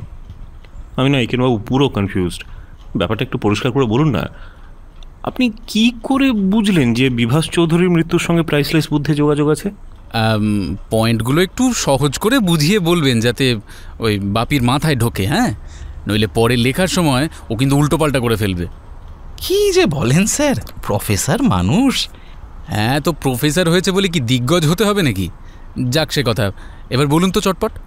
একটা জিনিস স্পষ্ট স্যার, মিস্টার তোষির মতো ভদ্রলোক প্রাইসলেস বুদ্ধ চুরি করবেন না, কিন্তু তার মানে এই নয় যে উনি স্ট্যাম্পটা মিউজিয়াম থেকে সরাননি। তার মানে? বলছি স্যার, মিস্টার মাতসুওকা মিস্টার তোষিকে প্রাইসলেস বুদ্ধের একটা কপি সোমবারের মধ্যে জোগাড় করে দিতে বলেছিলেন। মিস্টার তোষি খবর পেয়েছিলেন মিস্টার মেহতার কাছে স্ট্যাম্পের একটা কপি আছে। প্রশ্ন হচ্ছে সেটা আসল না নকল। আসল বা নকল ধরার একমাত্র উপায় হচ্ছে আসল স্ট্যাম্পের সঙ্গে সেটাকে মিলিয়ে দেখা, ঠিক কি না স্যার? দাঁড়ান, তার মানে কি আপনি এটা বলতে চাইছেন যে মিস্টার মেহতার স্ট্যাম্পটা মিলিয়ে দেখার জন্য মিউজিয়াম থেকে প্রাইসলেস বুদ্ধ কাউকে না জানিয়েই নিয়ে এসেছিলেন তোষি? কিন্তু সেটা তো বেআইনি। তোষি কেন সেটা করতে গেলেন? আমারও সেটা মনে হয়েছিল স্যার, কিন্তু মিস্টার তোষির দিকটা বিবেচনা করুন। উনি মিস্টার মাতসুওকাকে বাবার মতন ভক্তি করতেন। তার অনুরোধ মিস্টার তোষির কাছে দেবতার আদেশ, সেটা ওকে রাখতেই হবে। আর এটা তো ঠিক চুরি করা নয়। মিস্টার তোষি শনিবার সন্ধ্যায় প্রাইসলেস বুদ্ধকে গোপনে মিউজিয়াম থেকে বার করে আনবেন ঠিকই, কিন্তু রাত্রে মিস্টার মেহতার স্ট্যাম্পটা মেলানো হয়ে গেলেই তো পরদিন মিউজিয়াম খোলার আগেই যথাস্থানে ওটা রেখে আসবেন। কার কি এসে যাচ্ছে তাতে? বুঝলাম। তারপরের খবর আমরা সবাই জানি স্যার। শনিবার রাত্রে মিস্টার তোষি হঠাৎ আত্মহত্যা করলেন। কারণটা কি হতে পারে? প্রাইসলেস বুদ্ধকে কি কোনো কারণে উনি হারিয়েছিলেন? সেক্ষেত্রে পরদিন সকালে স্ট্যাম্পটাকে সস্থানে রেখে দিতে পারবেন না। এই নিয়ে তদন্ত হবে এবং দোষটা ওর ওপরেই পড়বে। চুরির অপবাদ মাথা পেতে নেওয়ার থেকে আত্মহত্যার পথটাই উনি বাঁচলেন। কিন্তু এটা ভেবেই আমার মনে হলো কি করে প্রাইসলেস বুদ্ধকে উনি হারালেন। তখনই সম্ভাবনাটা মাথায় এলো। মনে আছে স্যার, মিস্টার মাতসুওকা বলেছিলেন এই স্ট্যাম্পে অনেক সূক্ষ্ম আঁচড়, তার কোনটা ঠিক মিলছে না ধরতে পারা মোটেই সহজ ব্যাপার নয়। কিন্তু মানুষের চোখ যেটা সহজে ধরতে পারে না, কম্পিউটার সেটা পারে স্যার। সঙ্গে সঙ্গে আমার মনে পড়ল মিস্টার বিভাস চৌধুরীর কথা। বাপিবাবু, আপনিই তো বলেছিলেন উনি কম্পিউটার দিয়ে কঠিন কঠিন প্যাটার্ন মেলাতে পারেন, তাই না? That's true. এটা মনে আসার পর থেকেই জটগুলো সব খুলতে শুরু করলো। আমি ঘটনাগুলোকে পরপর সাজালাম। মিস্টার তোষি নিশ্চয়ই বন্ধু বিভাস চৌধুরীকে ধরেছিলেন সাহায্য করার জন্য। মিস্টার তোষি নিজে স্ট্যাম্প চেনা জহুরি ঠিকই, কিন্তু সেই সঙ্গে যদি কম্পিউটারেরও সাহায্য পাওয়া যায় তাহলে অনেক বেশি নিশ্চিন্ত হওয়া যায়। বন্ধুর অনুরোধে বিভাসবাবু শেষ মুহূর্তে বাইরে যাওয়ার প্ল্যান পাল্টালেন। এসব জিনিস অবশ্য একটু গোপনেই করতে হবে, কিন্তু তাতে অসুবিধা নেই। আমার মনে পড়ে গেল সমরবাবু বলেছিলেন বিভাস চৌধুরীর বাড়িতেই কম্পিউটারের সব গ্যাজেট থাকত। মিস্টার মেহতা যখন শুনলেন শুধু মিস্টার তোষি নন, কম্পিউটারও ব্যবহার করা হবে ওর স্ট্যাম্পটা যাচাই করার জন্য, তখন তিনি দারুণ ঘাবড়ালেন।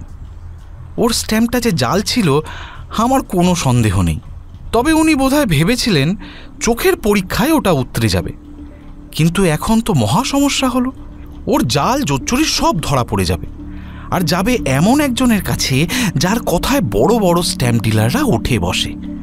উনি নিজে স্ট্যাম্প নিয়ে কারোবার করেন, ওর কাছে এটা বাস্তবিকই জীবন মরণ সমস্যা। 8টা নাগাদ ওর জাল স্ট্যাম্পটা নিয়ে বিভাস চৌধুরীর কাছে যাবার কথা ছিল। মিস্টার তোষিও ওই সময় আসবেন। কম্পিউটারে 2টো স্ট্যাম্প পরীক্ষা করে মেলাতে বেশি সময় লাগার কথা নয়। টেস্ট রেজাল্ট পজিটিভ হলে দরদাম নিয়ে কথা হবে। মিস্টার মেহতা চট করে তার প্ল্যান ঠিক করলেন। মিস্টার বিভাস চৌধুরীকে 8টার একটু আগেই ফোন করে বললেন মিস্টার তোষি আসা মাত্র তাকে কোবাই রেস্টুরেন্টে পাঠিয়ে দিতে। ঠিক কী অজুহাত দিয়েছিলেন সেটা আনইম্পর্টেন্ট। মিস্টার তোষির কোবাইয়ে যাওয়া আর ফিরে আসার মধ্যে প্রায় 1.5 ঘন্টা সময়। এই সময়টুকু মিস্টার মেহতার দরকার ছিল। ধরে নিচ্ছি মিস্টার তোষি কোবাই রেস্টুরেন্টে যাওয়ার আগে মিউজিয়ামের স্ট্যাম্পটা ওর বিশেষ বন্ধু বিভাসবাবুর কাছে রেখে গিয়েছিলেন কম্পিউটারে স্ক্যান করে রাখার জন্য, পরে যাতে মিস্টার মেহতার স্ট্যাম্পের সঙ্গে ওটা ম্যাচ করানো যায়। মিস্টার তোষি বেরিয়ে যাওয়ার কিছুক্ষণ বাদে মিস্টার মেহতা ও নকল স্ট্যাম্পটা নিয়ে মিস্টার বিভাস চৌধুরীর কাছে গেলেন।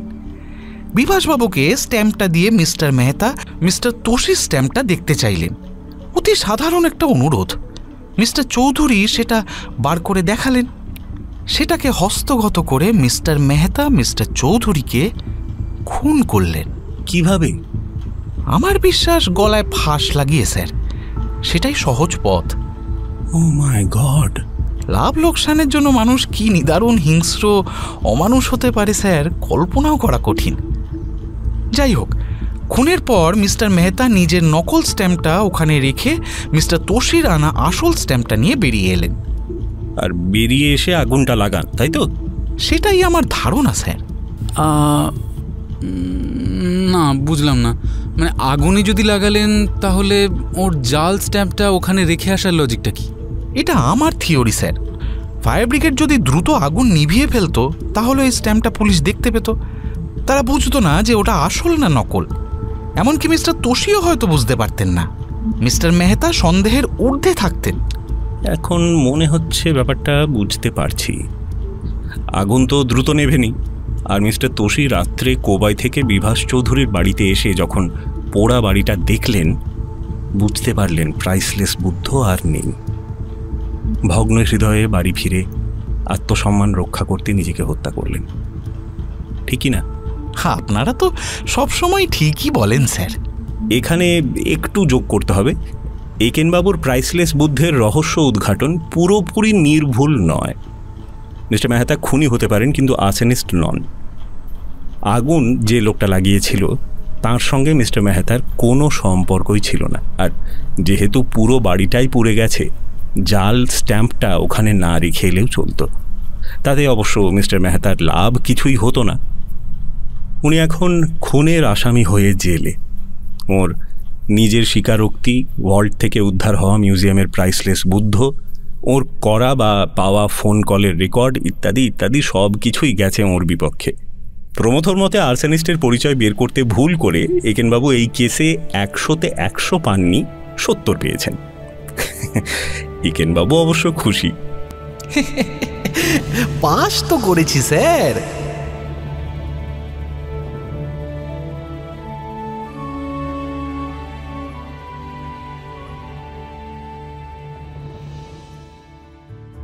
আজ আপনারা শুনলেন লেখক সুজন দাশগুপ্তর কলমে একেনবাবুর গল্প প্রাইসলেস বুদ্ধ।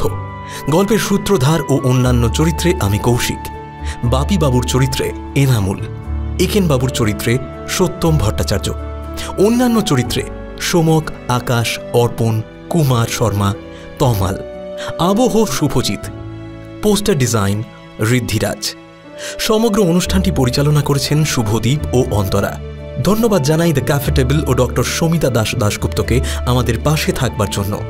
আরও নতুন নতুন গল্প শোনার জন্য সাবস্ক্রাইব করুন আমাদের চ্যানেল দ্য স্টোরি হল্ট।